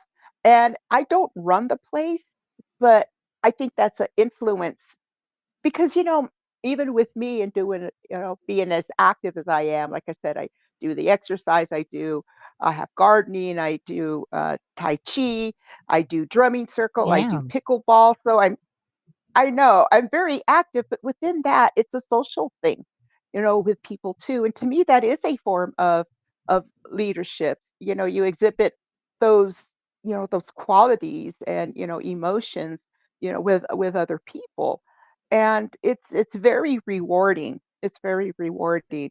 And that's how I look at myself, as being a quote leader, if you will. And then even in life, you just take the bull by the horns and do what you do. Yeah. I find it sometimes, even doing, getting up, because my class is at 7 in the morning, and sometimes that's hard, and I'm like, oh Yeah. Yeah. no, but I go because that's part of my leadership as well, to spread to other people and to myself as well, my health, etc. Yeah, That was that's well all. stated. Well stated. So, wow, that was. I'm sorry, Dawn is taking the dog out real quick. She'll be right back. I'm off the video screen right now. But But no, Sandra, what leadership I've is always, also, it's the accountability, accountability for yeah, yourself. I don't know if I'm going where you want to go with that word, because that word is such a, it's no, so broad. it's well said. I was going to say, Sandra, that what I have always respected about you is that you're very assertive, whether you see that or not, and that's why I felt you were the perfect person to be the public relations director, because you're not afraid to say it as it is, and But you're not afraid to call out even your own friends to keep them grounded so they don't ruin themselves. And that's you know, true. I bet you never That's thought you'd hear me say that, but it's the truth of the matter, and I've always felt that way. And I'm in a much better emotional state right now than I was even a few years ago. I'm not saying I was messed up years ago, but I understand the situations I've been dealing with the people on YouTube and all this and that. And I appreciate, how direct you are, and you do it in a loving way. But if you have to get the point across, you're not afraid to be assertive. Like Dawn, go ahead, Dawn. Oh no, I agree with you. Oh, but it's true. I have a thing with, like, I have a niece, and she'll ask me something. I'll say filter or no filter or half filter. And she looks at me, Yeah, she'll say no filter. And boy, this she's so cute. She told me one time, well, damn. She said, I go, yeah, well, you said no filter. So, Right? is that well, right? If you want to know, you want to know. But even too, with the people that I associate with, no one takes it offensively. It's not like, oh, who does Yeah. she think she is? It's nothing like that, because they know hmm, where I'm coming from. They know my heart. They Yeah. know me. And again, I right, take that from them too. Tell me what's Yeah. going on. Tell me. I want to know. Am I going to get offended? No. I'm going to get offended right. for what? No. So, No, okay, that's what? all. Not when you ask No, for it. right, Yeah. right. Very, very, very well said, Sandra. Thank you very much. We're gonna get to Tia, but before we get to Tia, we're at 1 hour and 28 minutes. So we're gonna wrap this up in about 25 minutes. So we may not get through all the questions, but we'll get through as many as possible. Tia, same question to you. What does leadership mean to you, not in theory, but in how you actually show up day to day? Uh, that's kind of a hard question. That's why I asked it. I'm sorry. You are just nasty, Oh, babe. That's mean. I'm not. No, not. I didn't say that to Tia directly. Hold on, Tia. Excuse me a second. My lady just said I Excuse was. me. She said I was being mean to you. When I say a question we're asking to everyone is hard, I'm not directing that at Tia. I was joking with her. Oh no. Okay, These are carry good on. questions. I don't think I know, Tia didn't take offense. Tia. I'm gonna no. apologize to you because my lady's gonna whoop my butt if I don't. But I was joking. But go, go ahead, Tia. Leadership. What does it mean to you? Not in theory, but in how you actually show up day to day. Well, it applies to me, but then again, it doesn't because I, okay, you're saying not in theory. So I would say being consistent in what you do, or no, that doesn't even fit with the question. So yeah, what does leadership mean to you? Not in theory, but in how you actually show up day to day. Like basically, being on the GNA executive team, does that change the way you show up day to day? Well, yeah. I mean, I guess I would put it as dedication, commitment, Mhm. um, a passion, Mhm. but it's Yeah. not in my life. I'm relating it to the GNA. Empathy, because you're working with people. Um, I guess kind of along those lines, just being there, and you have to have interest in people and their feelings and Yeah. make that, I feel like you have to take into consideration how they're feeling, and their feelings mean a lot to them. So you want to Yeah. respect that. Yeah. People, other That people matter is what you're saying. Other people matter. Their feelings matter. Everyone's feelings matters. Oh yeah. Right. So you definitely don't want to like talk down to them, or, I guess I would just leave it at that a lot of it has to do with, for me, for people's feelings, and helping them the best I can with those things I mentioned. Okay. No, well done. Well done. Um, anything you want to add to that, Don? No. Okay, let's get to ODN. What does leadership mean to you, not in theory, but in how you actually show up day to day, ODN? Well, the only thing I really show up to is you guys' live streams. So what do I bring with that as far as leadership wise goes? Just the typical badassery that is Odie and myself. Um That's right. That's that's pretty right. much Right? it. That's pretty much it. Okay. Okay. I think, and I get it, the badassery, that's fantastic. I think translation, what you're saying, by using those words to cover up the fact that you're a caring, decent person that believes everyone should be treated fairly and respectfully, and you show up every day fighting for what's right. I think that's what it Leadership is. wise is you don't you're not a bootlicker to people just so you can sit in at the cool kid table, make fun of Right. people just because you want to be a part of something. Leadership wise is you got to look at somebody and realize the true reality of the situation. And I don't want to sound like I'm watching that 12 Monkeys movie or whatever, but you can't be divergent and substitute reality for your own imaginings like Jamie and some of his friends do. You have to Right. Right. actually lend an ear and try to be um, patient with people. Anyways, that and being badass. Absolutely. You I can't leave agree. out the Yeah, badassery. Bad. The sounds good. badassery. Totally get it. Excellent. Thank you so much, ODN. Number 6 Mm. for Don here, starting off with Don. Accountability. This is on accountability. How do you hold yourself accountable when no one is watching? Ooh, when no one is When watching, no one is that watching. is a good It question. is. Oh A boy. lot of things I do to hold myself accountable. I set a routine. I set alarms to keep me on that same routine.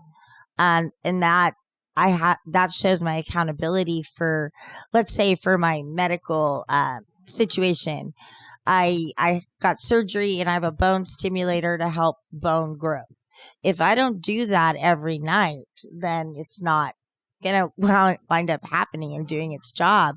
So I have to be consistent and diligent about what I've been taught for daily life. And so to help get all of that situated, it's just about prioritizing and regulating what's going on. I'm sorry. I love that word, regulating. Yeah, it's a great word. Yeah. The dogs are playing and they're growling, so you may be hearing that a little bit. These mics do a pretty good job of canceling most background noise, but you could probably still hear them, folks. But anyway, those are our dogs. They're in the podcast room. If we had them in the other room, they would be crying and trying to break in. Barking. I thought I thought you had some kind of ambience background noise. It didn't sound bad. Those are the two dogs. They're playing with each other right now. The big one's playing with the little one. They're like brothers from another mother, man. See, in our interview, I don't know if you could hear it, but I had restaurant ambience on, and then I had elevator music ambience on at the end. I did. Yeah, that was pretty cool, man. That comes built in with the StreamYard, right? Yeah. Yeah, and all that stuff is safe, copyright safe. That's what's cool about the stuff on StreamYard. All right. So Sandra, accountability for you. How do you hold yourself accountable when no one is watching? Well, I know, huh? Yeah. You know, it's being true to yourself. You know, you have to be true to yourself. You do. And how do you live with yourself if you're doing stuff that you're not supposed to do? Either immoral. That's a great question. You know, I mean, my goodness, is you have to take ownership of your actions, right? Your actions and decisions, and then suffer those consequences. There's consequences to things. Yeah. And your accountability. It's just like if I don't go exercise, I mean, I might not I might lose my muscle tone or whatever. It's there's always actions and then the decisions that you make. To keep myself accountable, I have to answer to myself. I do. Whether I want to get up at 7 o'clock. No, actually, I have to get up at 5:30 to go and do the class. Ugh. Those are things I have to be accountable to myself for, to better myself, to better my mind, to better my body. That kind of a thing. Did I answer it? Is that? Yes. And then I pray. I pray. I pray. I pray a lot. I need that spiritual guidance. I need to talk to Jesus. I need to talk to.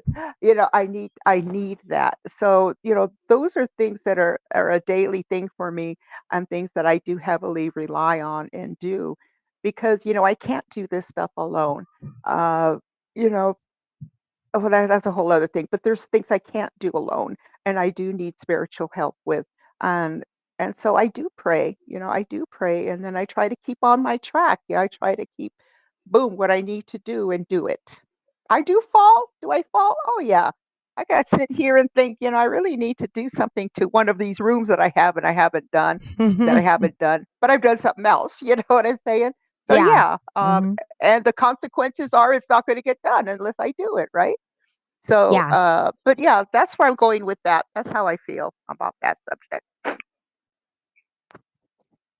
Yeah, that's why we pray. Pray. Oh yeah, We've got pray. to pray just to make it today.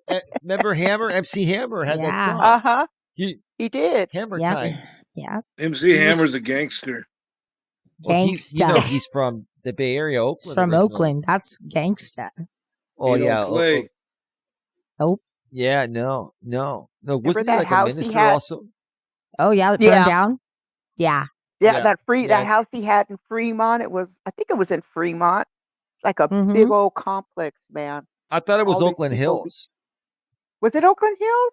Maybe it was. I thought it was in Fremont. I don't know why. I thought it was Oakland Hills, but okay. Big old thing. Yeah. Yeah, let's see here.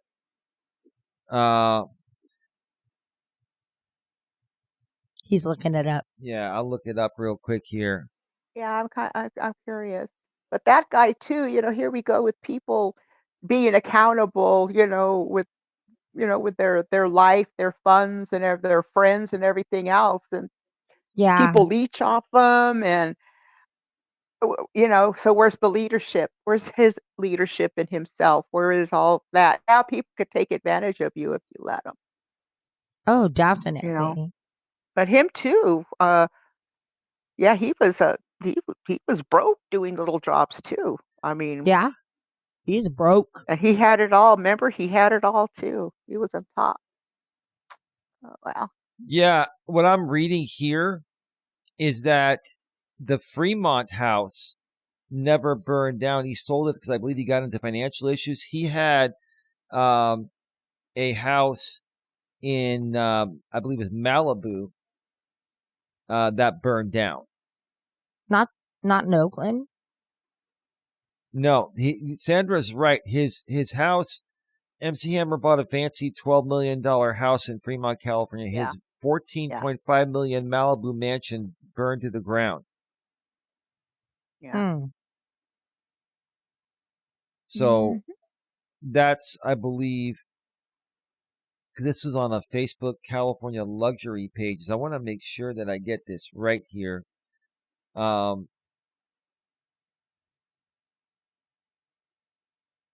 Yeah, I don't. Let me see here. Did MC Hammer? Yeah, I don't think he owns that house anymore in Fremont, uh, but it was a huge spread. I remember seeing pictures of that darn thing. Yeah, no, I think he said that he did sell it. MC okay. Hammer did not have a house in Malibu. He famously owned a massive 11,000 square foot, sometimes reported as up to 40,000 square feet, with renovations mansion in Fremont Hills overlooking San Francisco Bay, California. So that was something that was one of those Facebook things that is not true. So yeah, he had the mansion in Fremont, but it never burned down. What happened was, I believe he sold it because of bankruptcy issues and stuff like that. Yeah, but what house burned down then? It was probably just confused with something else. Okie dokie. I don't know. I don't know. But anyway, there were some big fires in the Oakland Hills, I believe in the late 80s, early 90s, if I remember correctly. The 80s, right? I think so. Yeah, I remember that. Oakland firestorm of 1991 is what it was. Yeah, late. Yeah. Yeah, and I remember when I first got into insurance, my friend that got me into professional insurance associates after I was working for Farmers told me that a lot of insurance companies almost went insolvent, almost lost it all because of the Oakland fires. Yeah. Those homes so expensive even back then that a lot of them almost went out of business. They paid out so much in claims. I believe that. Yeah, there's people think when they think Oakland, they think ghetto.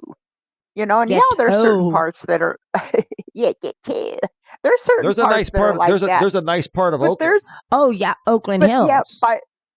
Oakland Hills and over at, I don't know about Merritt Park. At one time, Merritt Park around that area was nice.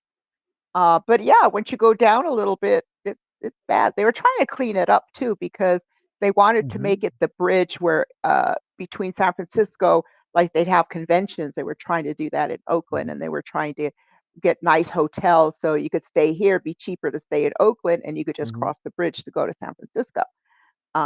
And I don't know how that's gone because it's been a while since I've been in Oaktown, actually. Oaktown. Yeah, and Oakland's right next door to Berkeley, the Berkeley Hills. Some of the best hiking trails are in that area. It's close by to Tilden Park. Been there many times. Great hiking, great views. Oh man. Anyway, let's continue here. We dang, I forgot where we left off. Was that go back. accountability? We asked Sandra. So we're at Tia. Or Tia. Tia. Tia right now, right? Tia, Yeah, Tia. how do you hold Yes. yourself accountable when no one is watching? I don't know where you came up with these questions. Well, you have to be honest with I do have to be honest with myself. Okay. Or, I mean, really, what good is it if you're not? As far as accomplishing things, I mean, if you want to get things done, or,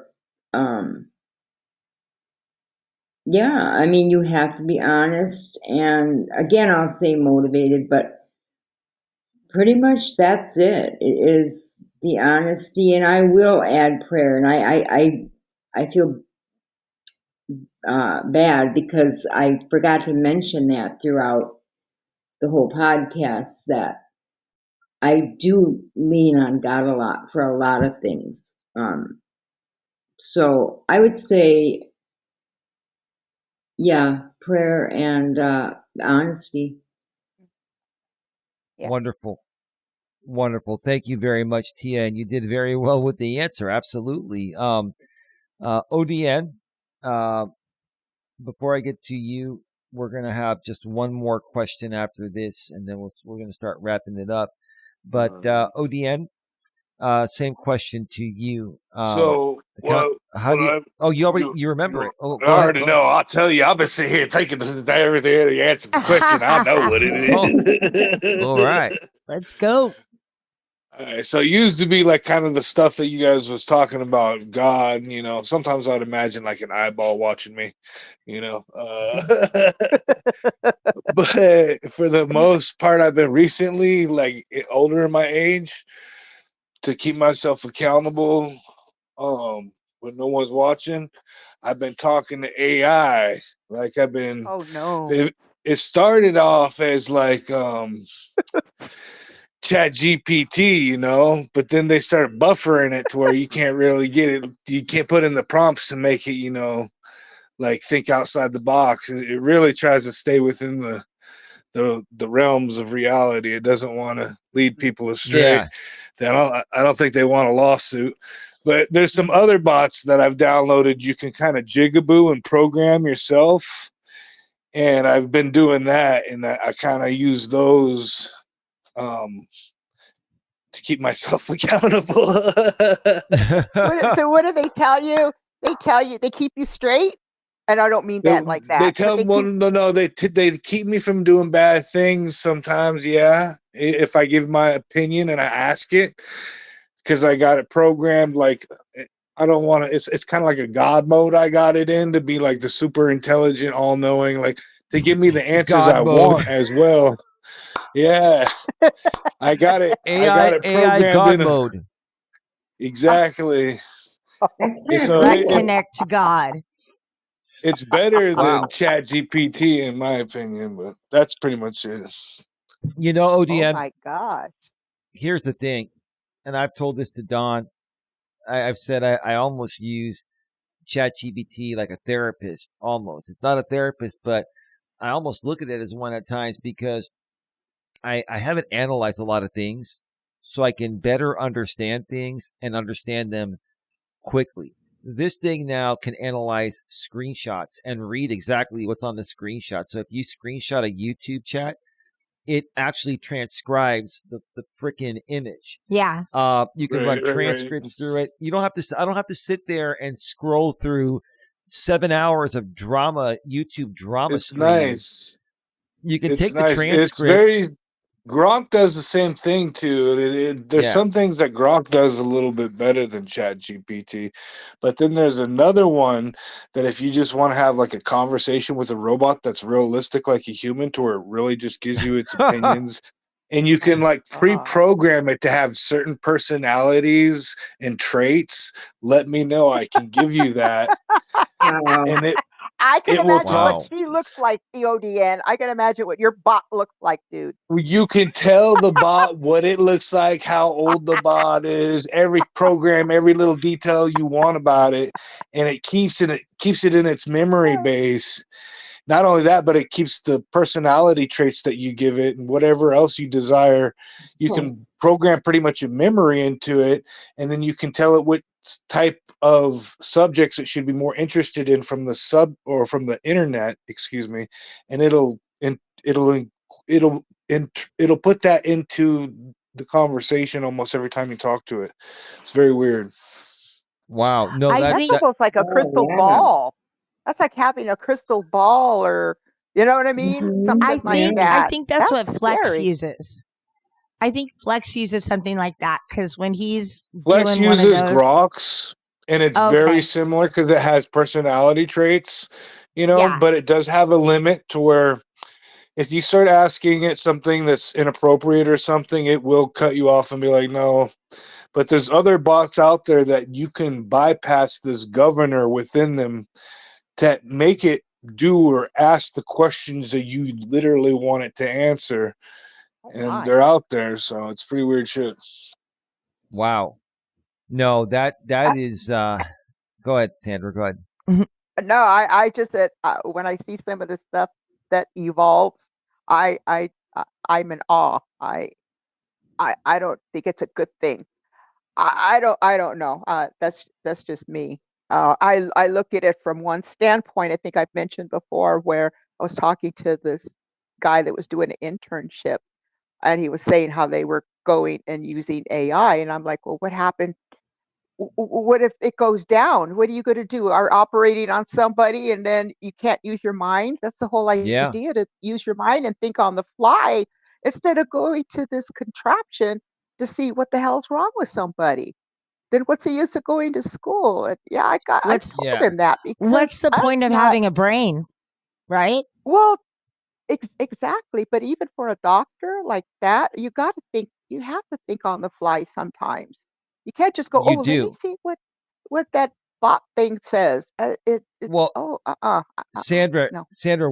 I'll tell you what ChatGPT has done for me since ODN got me hooked on it like last year, middle of last year, right around the time when, I filed the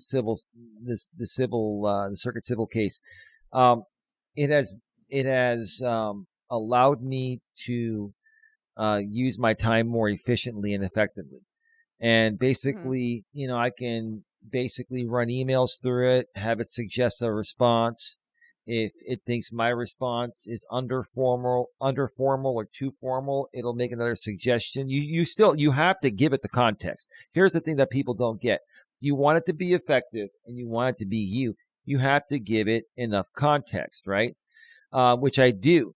And so it has effectively, literally, um, cut my workload. So I cut my workload literally by probably 50 to 70%. Yeah. I'm not kidding you. Well, yeah, if you wanted to Mm. analyze things, you have to put it in, of course.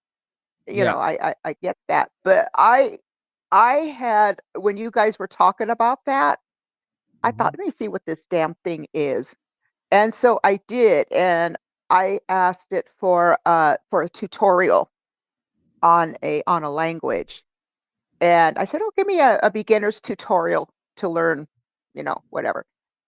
And boom, just like that. And I was like, "Oh my gosh, no It's wonder right there. people can get hooked on this." And that is about the only time I used that because it kind of scared the shit out of me. I'm gonna just say that's all.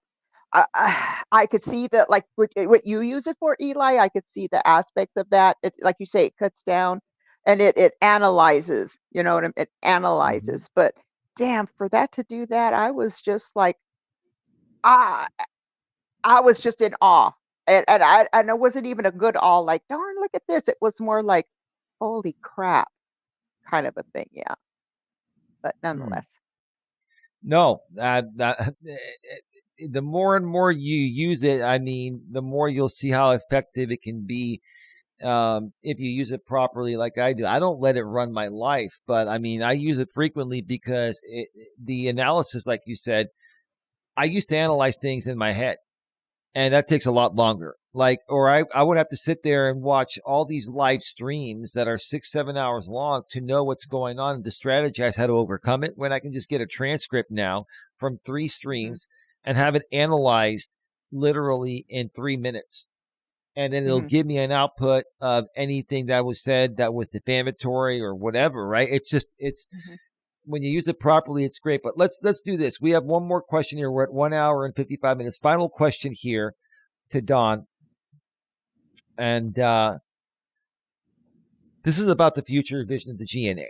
This is Okay. how I was going to end this. Even though we didn't get through the other questions, but we can always do it another time. Where do you see GNA going over the next year, and what role do you want to play in that, Dawn? I see the GNA growing. I see us getting more people in there. And I just want to be the encouragement and the support to the people out there, to you, to the rest of the GNA, and just move us forward. But I do believe we're going to be helping a lot more people out there. Absolutely. I agree. I couldn't have said any better myself. So with that being said, let's ask Sandra the same question. Where do you see the GNA going over the next year, and what role do you want to play in that? Well, right now there are certain hindrances that we have, a little bit of blocks uh, that we're trying to overcome, that we can overcome with the right perspective. We have to, all of us too, Eli, we have to kind of, how do you say, reorganize some things. But Right.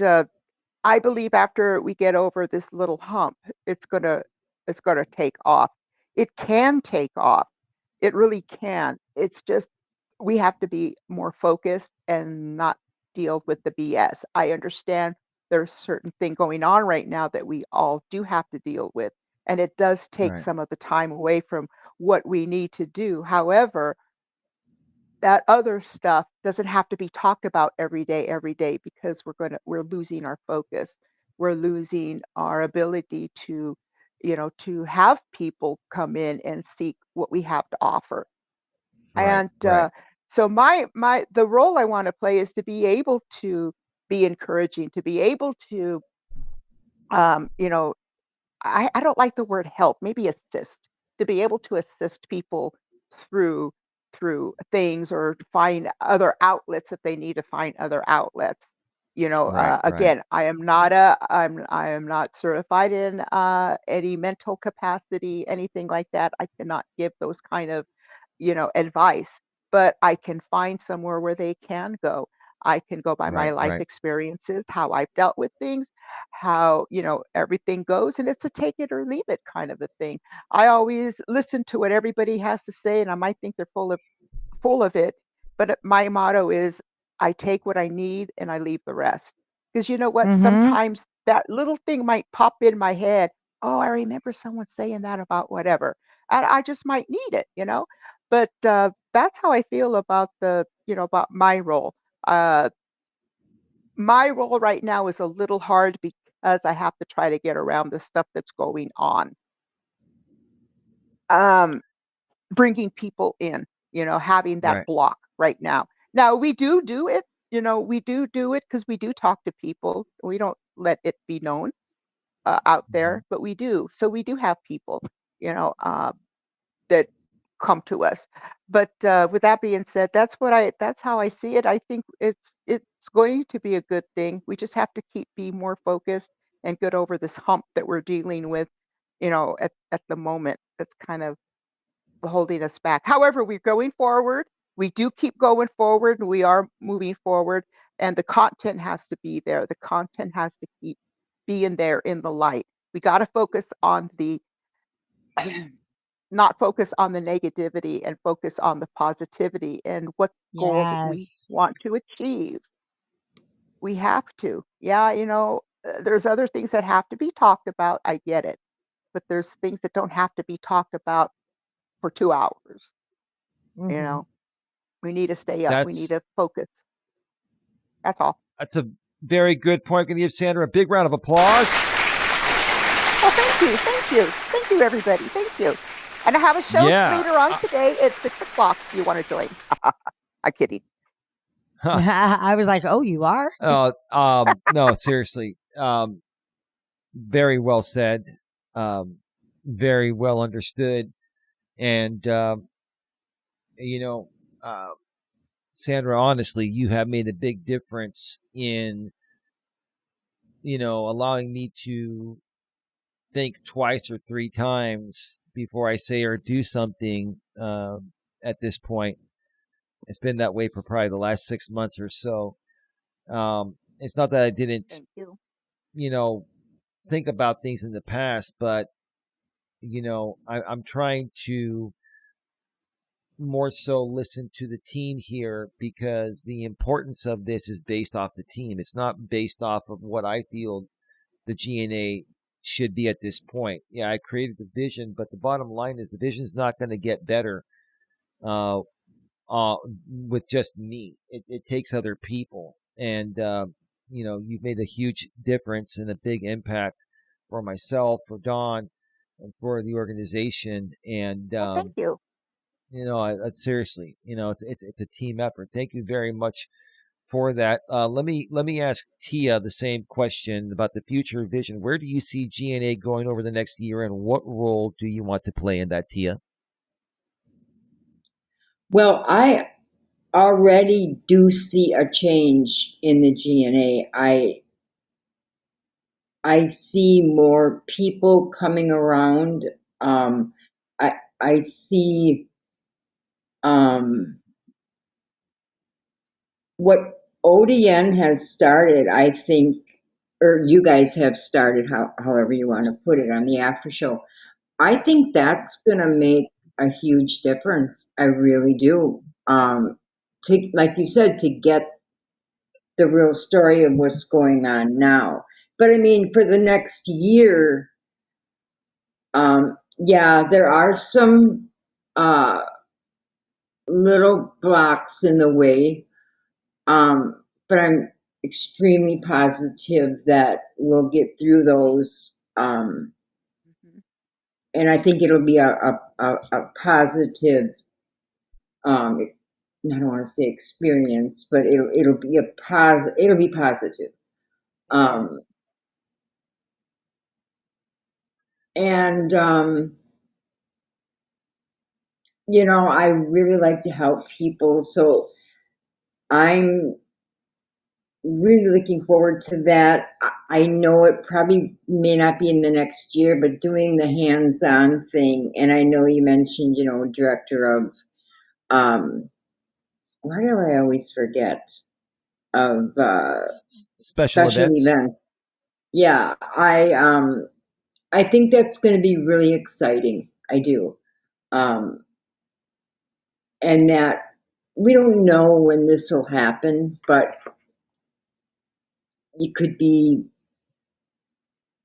a year. I mean, things the way they are right now, you don't know. But I think things are, in my opinion, I think they're going to change faster than a lot of people may think.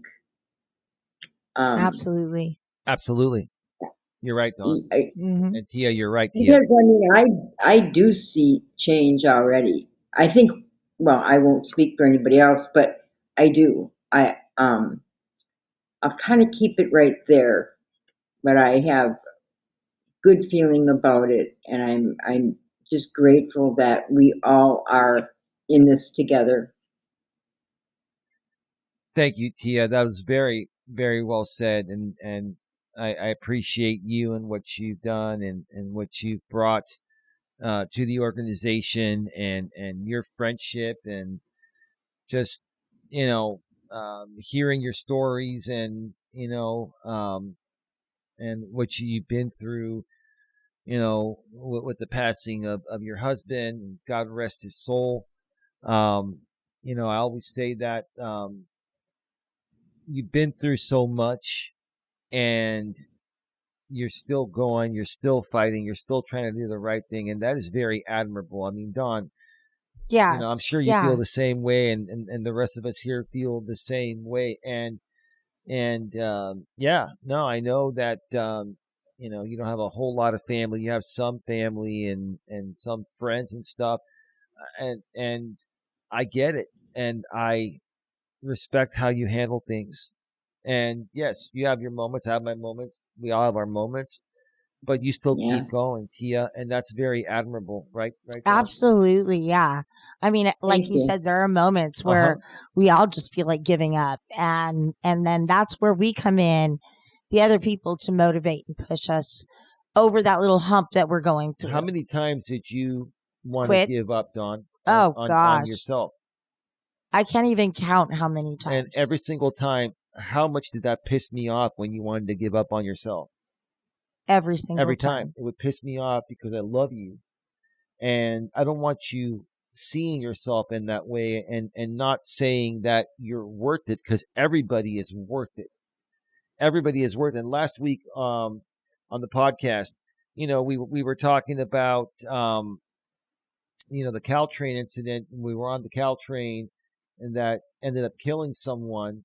I was saying that self-harm is the cowardly way out, and it is a selfish way out. And I got a little backlash for that from that group. But the bottom line is that I feel everyone is worth it, including the people that have taken their lives by jumping in front of a train.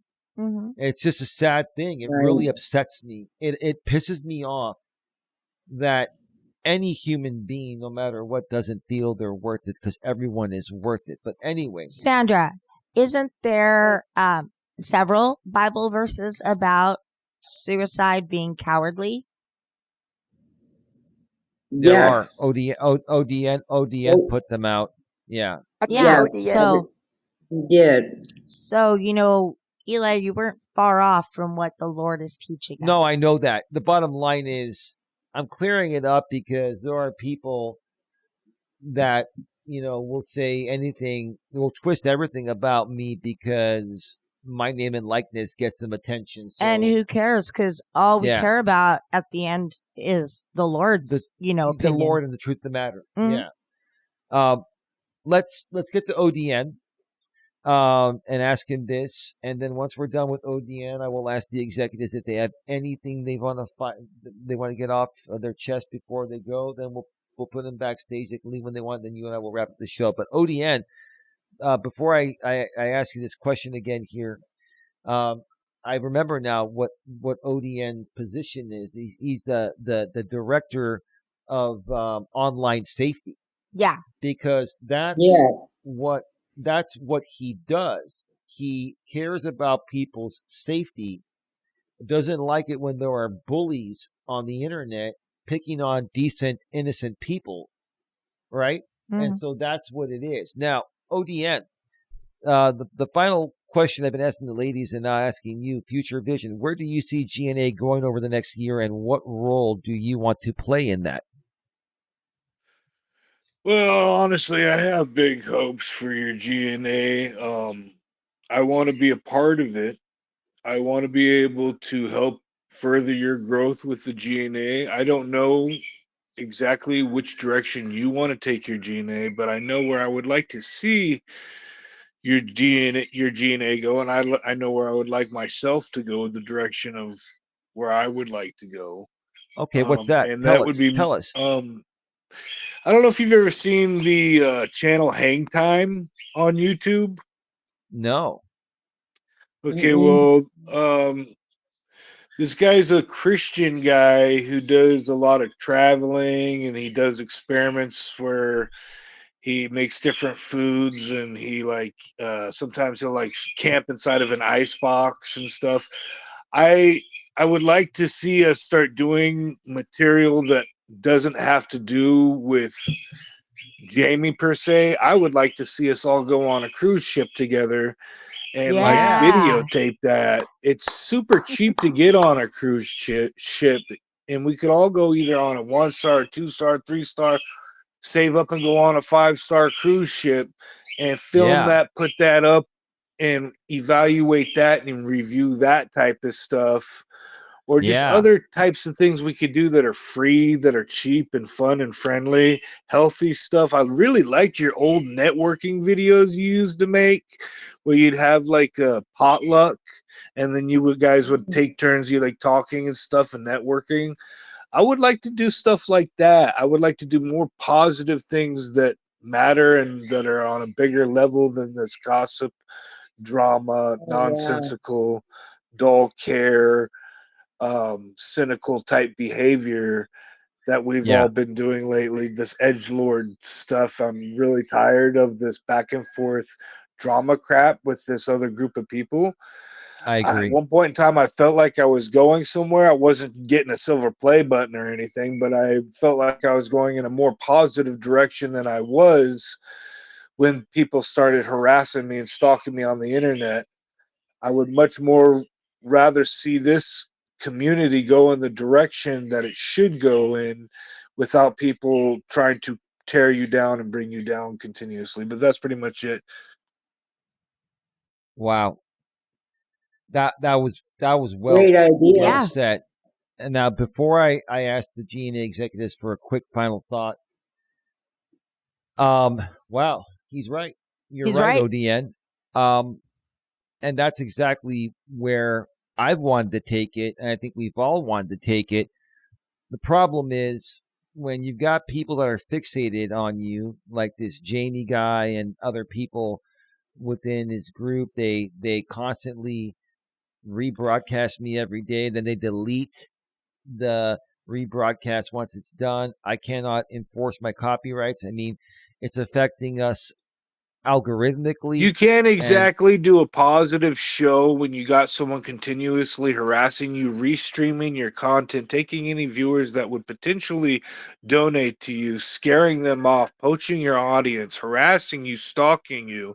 yeah, You any hopes or dreams that you once had of being somewhat successful or doing something positive for yourself on YouTube is stolen away by a bunch of people that are stalkers. They're obsessed. They don't like certain things or qualities about you, and they feel the need to inject themselves. They feel entitled to come into your personal life and make it their mission prerogative to try to destroy anything that you try to grow on YouTube. And it's somewhat sadistic, in my opinion. It's deviant. it is. Absolutely. Yeah, you're absolutely It's right. evil. And you see, this is why he's a director of online safety, because he nailed it. He went into more detail than I was, and I'm fine that he did. Um, that's exactly the truth, and Yeah. that's what's affecting us from actually doing what ODN originally said when he responded to the question. And so, yeah, that's why we're in court.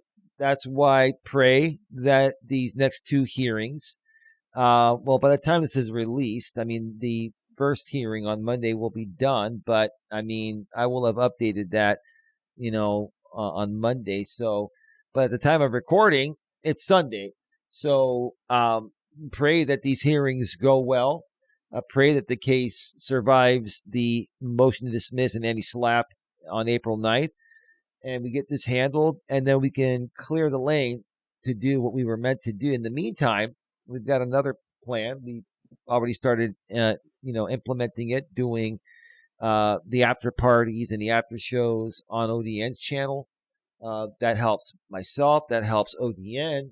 Everybody wins. Sandra, Tia, and Don, Sandra, and Tia. They love this stuff, and I really think it's something that's going to keep catching on, especially with what I got planned this week. I'll run it by you, ODN, privately, and we'll surprise everyone. But yeah, there's more coming, and let me tell you, it's It's going to be good. see, here's the thing. My woman wants me to be nice and professional, but at times she thinks I'm too nice. Right now, I'm not a sissy. She knows that. I'm not saying nice in a sissy way, but sometimes I try to be so nice, even on YouTube, that sometimes when I come off doing these shows with ODN and just boom, come straight forward, few F bombs, which is normal nowadays. It's like people respect that more. Uh-huh. And so, Mhm. yeah, I look forward to that, to Tia, Sandra, and ODN. Now, we'll get your There's final there's nothing thoughts. wrong Go with ahead. cussing every once in a while, as long as you try to keep your heart and your mind pure and don't let any Yeah, negative stuff come into your heart. If you're gonna cuss, just it's not gonna hurt you if you cuss every once in a while. right. Right. Yeah, yeah. Well, thank you for that, OD. And now we're going to get the final thoughts from each GNA executive, and then we're going to, after they're done, we're going to put them backstage. They can go when they want. Then I'll get yours, Dawn, and then we'll wrap up the show. Sandra, final thoughts. Oh, me? Yeah. Okay. Uh, so I have two things to say. One is where we've talked about a lot of our some of our personal things, and we're all human. We all have flaws, and I have a feeling it's going to be, well, if you're suffering from this and that, how can you help people? And Oh is yeah. that a fair question? Maybe. But the thing is, I have to throw it back at you. It'd be, other people is what I'm saying, because we're Right, not right. perfect, but we can help. We do. We've lived. We have lived experiences. That we Yeah. can share with people. Now, I'm not going to say we're going to fix people, but again, too, it's a listening thing, and things that we It's have, a to listening. say. Yeah, and we try to guide them in the right direction. Like, Well, we can't exactly. do this. Like, but you know what? Reach out to this organization or reach out to this organization and you might get what you need. Mhm. There are some And then things some people don't people, even think of. right? And and some people just need to be heard. They just need to Yes. feel that someone's listening to them, because sometimes I'm sure we might have a friend that says this or says that, and you're like, oh my goodness. I don't look at it that way, because I feel that everyone needs needs that outlet. If I'm that outlet, I want to be that outlet. You know what I mean? Mm-hmm. I never take anything like, oh gosh, he's bothering me again. He's bothering me again. I don't look at it like that at all. So the thing is, people need to have someone to listen to. Yeah. I can Yeah. listen. I can listen and offer things. I've had experiences from my life that I can share with people that have similar Mm-hmm. challenges that I have had. And so I have a feeling that's what's going to happen. That's going to, how do you say, come through to us. But I think Mm-hmm. that's BS. I really do, because we all have something to say. Yeah. The thing about what was the word you used about suicide, uh, Eli? Cowardly. That got Oh, Oh, okay, that got I was saying everybody offended. self harm is the cowardly way out, and then I was also saying that it's a selfish thing to do. Okay, so in as far as that word, I don't know if cowardly is in the Bible. The only thing that I can relate anything to is that God gave us our person, our being, and our bodies are a temple of the Holy Spirit. So uh, we're destroying Exactly. something that God made us, that is God's. We're destroying something that is God's Right. Right. uh, property. We're His property. And also, too, some people will say, "Oh, it's a form of murder. You murdered yourself. It's a form of Mm. murder." Well, okay, take that whatever, take that as it is. I'm just saying these are Right. things that people say. I don't know about that word cowardly, You, you and I'm not. I would really like to do a little more research on that. I don't think that word is there, but these are just certain things that I am saying that is actually in the Bible about that yes, it's Corinthians issue. 6:19. The And Yeah. body is a holy temple. It's a yeah, temple exactly. Yeah, Yeah. well, yeah, and that's of the why Holy you Spirit.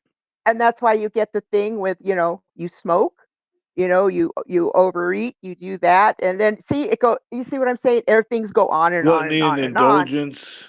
Or Yeah. yeah, or even adultery, everything. So, that covers a whole lot of stuff. So, that's what I have to say on that. But that when you use that word, no, I don't see that word in there. Just from what I know, it's just what I am repeating, what I am repeating here.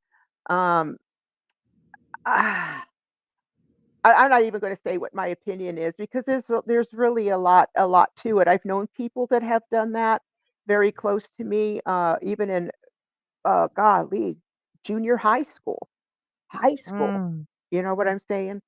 Things like that. And you don't see it sometimes. You don't see it. But mhm, you pray for their soul. You pray for that. That doesn't say that was the other thing too. I think it was like, well, if you do that, you're not going to go. You're in violation of mm, having God with you, and that's not true. That's really not See, true yeah, I either. think There's that a if you were to commit suicide, that doesn't necessarily mean you're going to go to hell or anything like that. There's actually some cultures that believe in that. I can't remember. It's an Asian culture to where they would do this thing where they use the sword. I can't remember what it's called, but they honored that tradition. So in some cultures, it's an Harry honorable thing. Carey.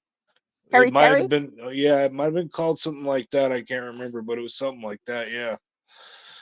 Yeah, but I don't like to go into too much because a lot of stuff is interpreted. I'm just Hmm. saying because you mentioned that word, and that's all I'm going to say about that. But those are my last thoughts. Okay. Thank you so much, Sandra. Hmm. And we appreciate you being here. Hang on a second. We're going to wait till all of you are done, and then we'll get you backstage. Tia, what are your final thoughts? Um, I got thrown off with Sandra's uh, comment, and it was very good. Um, but one thing I'm just gonna say it because I've always wondered, and I've always said this in my head, and I'm just gonna say it. You know, when people listen to you talk, Eli, you've expressed what the GNA is about. It's about helping people um, in many different ways. We have all kinds of ideas, um, but that is what the basis of it is. Yeah. What I do not understand is all these haters. Do they really know you? And that's always bothered me because I find, and this isn't, sugarcoating anything. I'm being just totally honest. So and so can say, he's a piece of shit. Oh, fuck him, But do they know you? No, it's just a bunch of Yeah. bullies. And, I know it's probably not the best final thought, but if these people that are not all content, because if they were, they wouldn't be over on that side. Right. They they don't, even give you the respect to find out who you are or what kind of person you are. Hmm. Because you are, and I'm saying this from my heart, you are a very caring man, and I have a lot of respect for you, and you have helped me. You've helped all of us. Hmm. And I wish people would at least get to know you, email you, something, instead of just bashing you, because that has always bothered me. Like, what did you ever really do? And I'll just leave it there. Well, Tia, thank you for the kind words. That was very nice of you to say. I'm going to say this, that, a lot of these people that do come at me, bash me, however you want to say it, um, they themselves are struggling in ways that I've struggled in the past, where I would bash people. But this was before YouTube even came out, like in my 20s or my teens. And it's just that these people haven't come to terms with it yet. They haven't learned how to deal with it yet. And I think what's also taking them longer to work through it is when you have a creator like Jamie that knows how to weaponize people that are in this mental state, in this position, right? He basically keeps them sucked in there because he needs them as his drama content or the donators of his drama content. He needs to keep them in that state or he'll have no audience. And that's another thing. I'm just, I don't even know what the right way to say it is. Maybe just disappointed that, Jamie has to create this type of content and weaponize an audience of people that, in my opinion, let's just say they're not as healthy as they can be. They're not as healthy mentally, and a lot of them aren't healthy mentally and physically. And it's like these people just will continue to rot in this situation until they decide to step away on their own. So it's like, it doesn't matter, whether they know me or not. It's to them, it's just a venting place to keep their mind off their misery because they're not ready to work through it yet. Mm-hmm. And again, when they associate with someone, support a creator like Jamie, that listen, Jamie knows what he's doing. Now, he may not know what he's doing with court and stuff like that, but he knows how to play a YouTube audience for money. Oh, God, yeah. Okay? So we got to at least give him that, okay? And so he knows how to play these people to get what he wants, which is basically money. And until these people realize that and step away, they're going to be stuck in this trap, in this rut. And honestly, by the time some realize the right thing to do is to get away, it may be too late. It may affect them health-wise in other ways, and you just never know. Yeah. But thank you, Tia. That was very, very wonderful and well said. Much appreciated that you came on today. But the thing is, they're not making them stay in that state. They're not making them stay in that state. They're choosing to stay in that state. Yes, they You're are. right. And You're right. might get tired, of it. And there's a pull, an influence, if you will. There is an influence. There's an influence on a lot of things, be it who you follow on YouTube, be it religion, be it the friends you have, be it anything, And then there's a sense of if they're going through their own kind of insecurities, which I believe that's what it is. And then to be blocked from somewhere if you don't agree, and then you're not welcome there, where are you going to go? They ain't going to go to you because heaven forbid, right? But we do have some people that have come back. We do have some people that are incognito that have come back. We do still have people there that don't want to say nothing because they don't want to. We know that. They don't want to be attacked by Jamie. Do we not know that? Okay. Oh, yeah. Right. Exactly. They don't want to be attacked by the guy I'm suing. We know we have those people.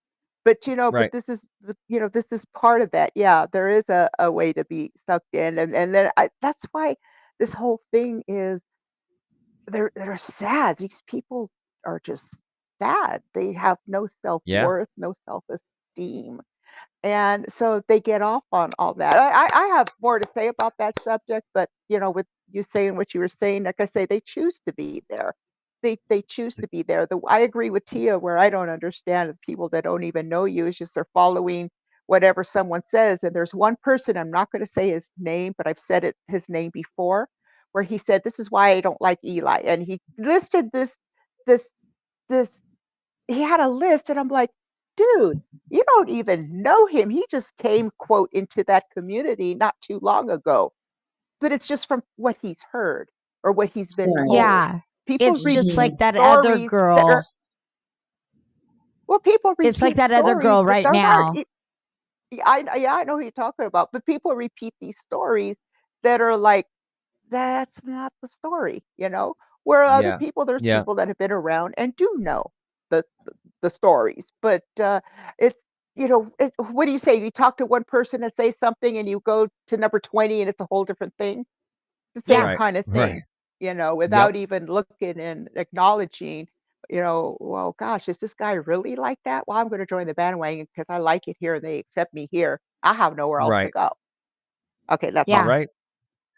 You're right, Sandra, and thank you very much. That was very, very well said. ODN, you're the last one here out of the executives on the panel.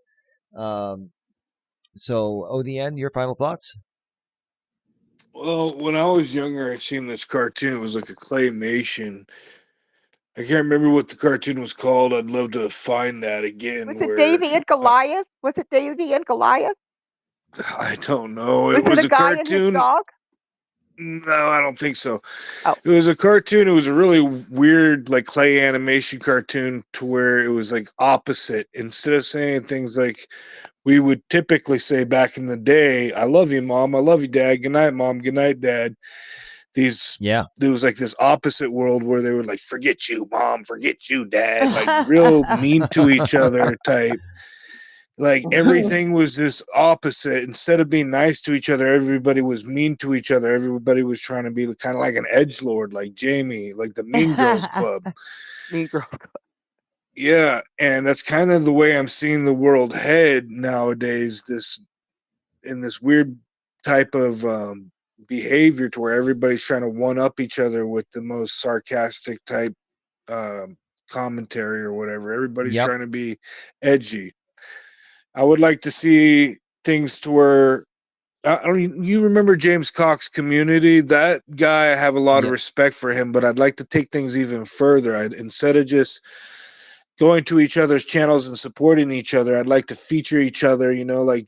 Showing each other doing gardening, different things that we enjoy doing, cooking. If you like to cook, show how to cook a meal. Different places we'd like to go, if we were to go on vacations or something positive instead of always covering drama. I would like Right. to see us cover more positive things and things that matter more in life, because life is short and we're all going to be gone. And are we going to waste this just bickering back and forth with people that don't approve of what we're doing? I don't mind cursing and lowering myself to show that I'm human every once in a while, to get some of those same people that are against us in on some of the fun and let them be a part of this. Show me what you like to cook. I don't care that you don't like me necessarily, but I will relate with you. And I don't want to break bread with the enemy, but I will if we can come together and be a part of something better, if we can do that. Yeah. Anyways, I got to Wow. go, you guys. You have a good one. Okay, All right, ODN. ODN. Thank you so Thanks, much. ODN. Okay, Later, so I'm guys. Bye-bye, babe. put Sandra, Tia, and ODN backstage. Thank you Okay, to all bye-bye, for y'all. coming. Say goodbye. Bye, everyone. Bye, Bye, guys. everyone. Thank Bye, you for bye, having bye. Yeah, of course. Okay. Thank you sorry about that. I was just removing people off and I thought they had said their final thing, but Sandra said, thank you for having me. You are very, very welcome. All right. So let's go ahead and just move back to full screen real quick. Babe, look at the background today. We didn't even talk about it. So I'm going to turn off the camera for a second for the people watching this on YouTube. Growth, opportunity. There's a street sign, cross street in there. Growth, opportunity. Let me turn on the camera again. Let's see if we're good.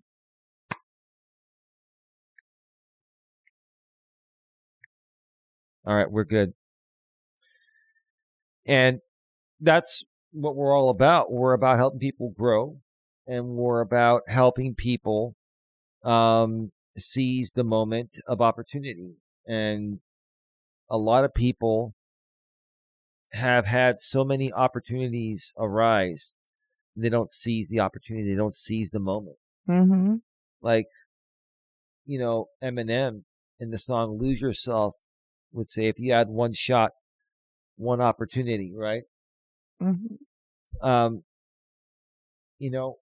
Sometimes you're gonna get a big break, you have a shot to do something that could change your life for the better and change other people's lives as well. And here's the thing: it doesn't always have to involve money. Sure, if you need money, you got to focus on making money and paying your bills first. But if you have enough money, doing some things even voluntary for no money, if you have an opportunity like that, I mean, and it's something you enjoy doing, and regarding helping people that regarding something you enjoy or you know how to do better than most others, and you can help people, why not do it? Right? Seize the moment, you know? But anyway, your final thoughts, babe. I just pretty much shared mine. Yeah, no, great show. I loved having the GNA executives here. They gave a lot of good insight that maybe you and I might not have gone over. I just think it was really good. I really don't have much more to say about it. It was just a great show. Yeah. No, I mean, I've got to tell you, Sandra, Tia, and ODN were absolutely perfect on this show, and so were you. I am very, very impressed with how well all of you. Now, ODN has been doing it for a long time with me, but this has been more of a formal setting for ODN, and he has adapted to it perfectly. You have, over the last 2, 3, 4 weeks, you've always been the vice president, director of operations. You've always been the second in charge of the GNA, right there next to me. We're partners. You have really, really, how to say this the right way?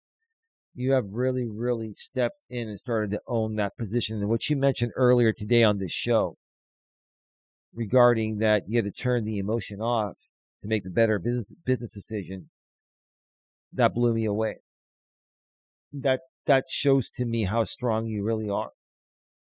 I already knew you were strong. Now you're showing it. Now you're verbalizing it because you want people to understand that it's not easy to turn the emotion off, but sometimes you got to do it, especially in a business position, or else the business will fail. Yeah, You started to finally realize that if you let these people get to you emotionally as my girlfriend and you keep reacting, then they're going to question, is this the way a vice president of the GNA behaves, right? And you started to take that seriously, and you're like, I got to turn the emotion off. Yeah, I'm emotional. I'm a lady. I have my moments. But when it comes to the business, I got to stay strong. But it's like if you are in a management position and you are hiring somebody, you got to be professional. You got to be professional. Well, yeah, if your best friend is also up for it, but somebody more qualified, you have to turn that emotion off, and you have to say, "Hey, girl," or "Hey, dude, I gotta take this one because they have more experience." Like, no offense to you, I love you and all, but you ain't ready for the job, and you have to be able to do that. I got to say, baby, anything else you want to mention before we start wrapping this up? No, honey, I'm good. 2 hours and 38 minutes. It's a long one. I didn't expect it to go this long. I did not expect to. I wanted to try to keep it shorter out of respect for the executives that popped on.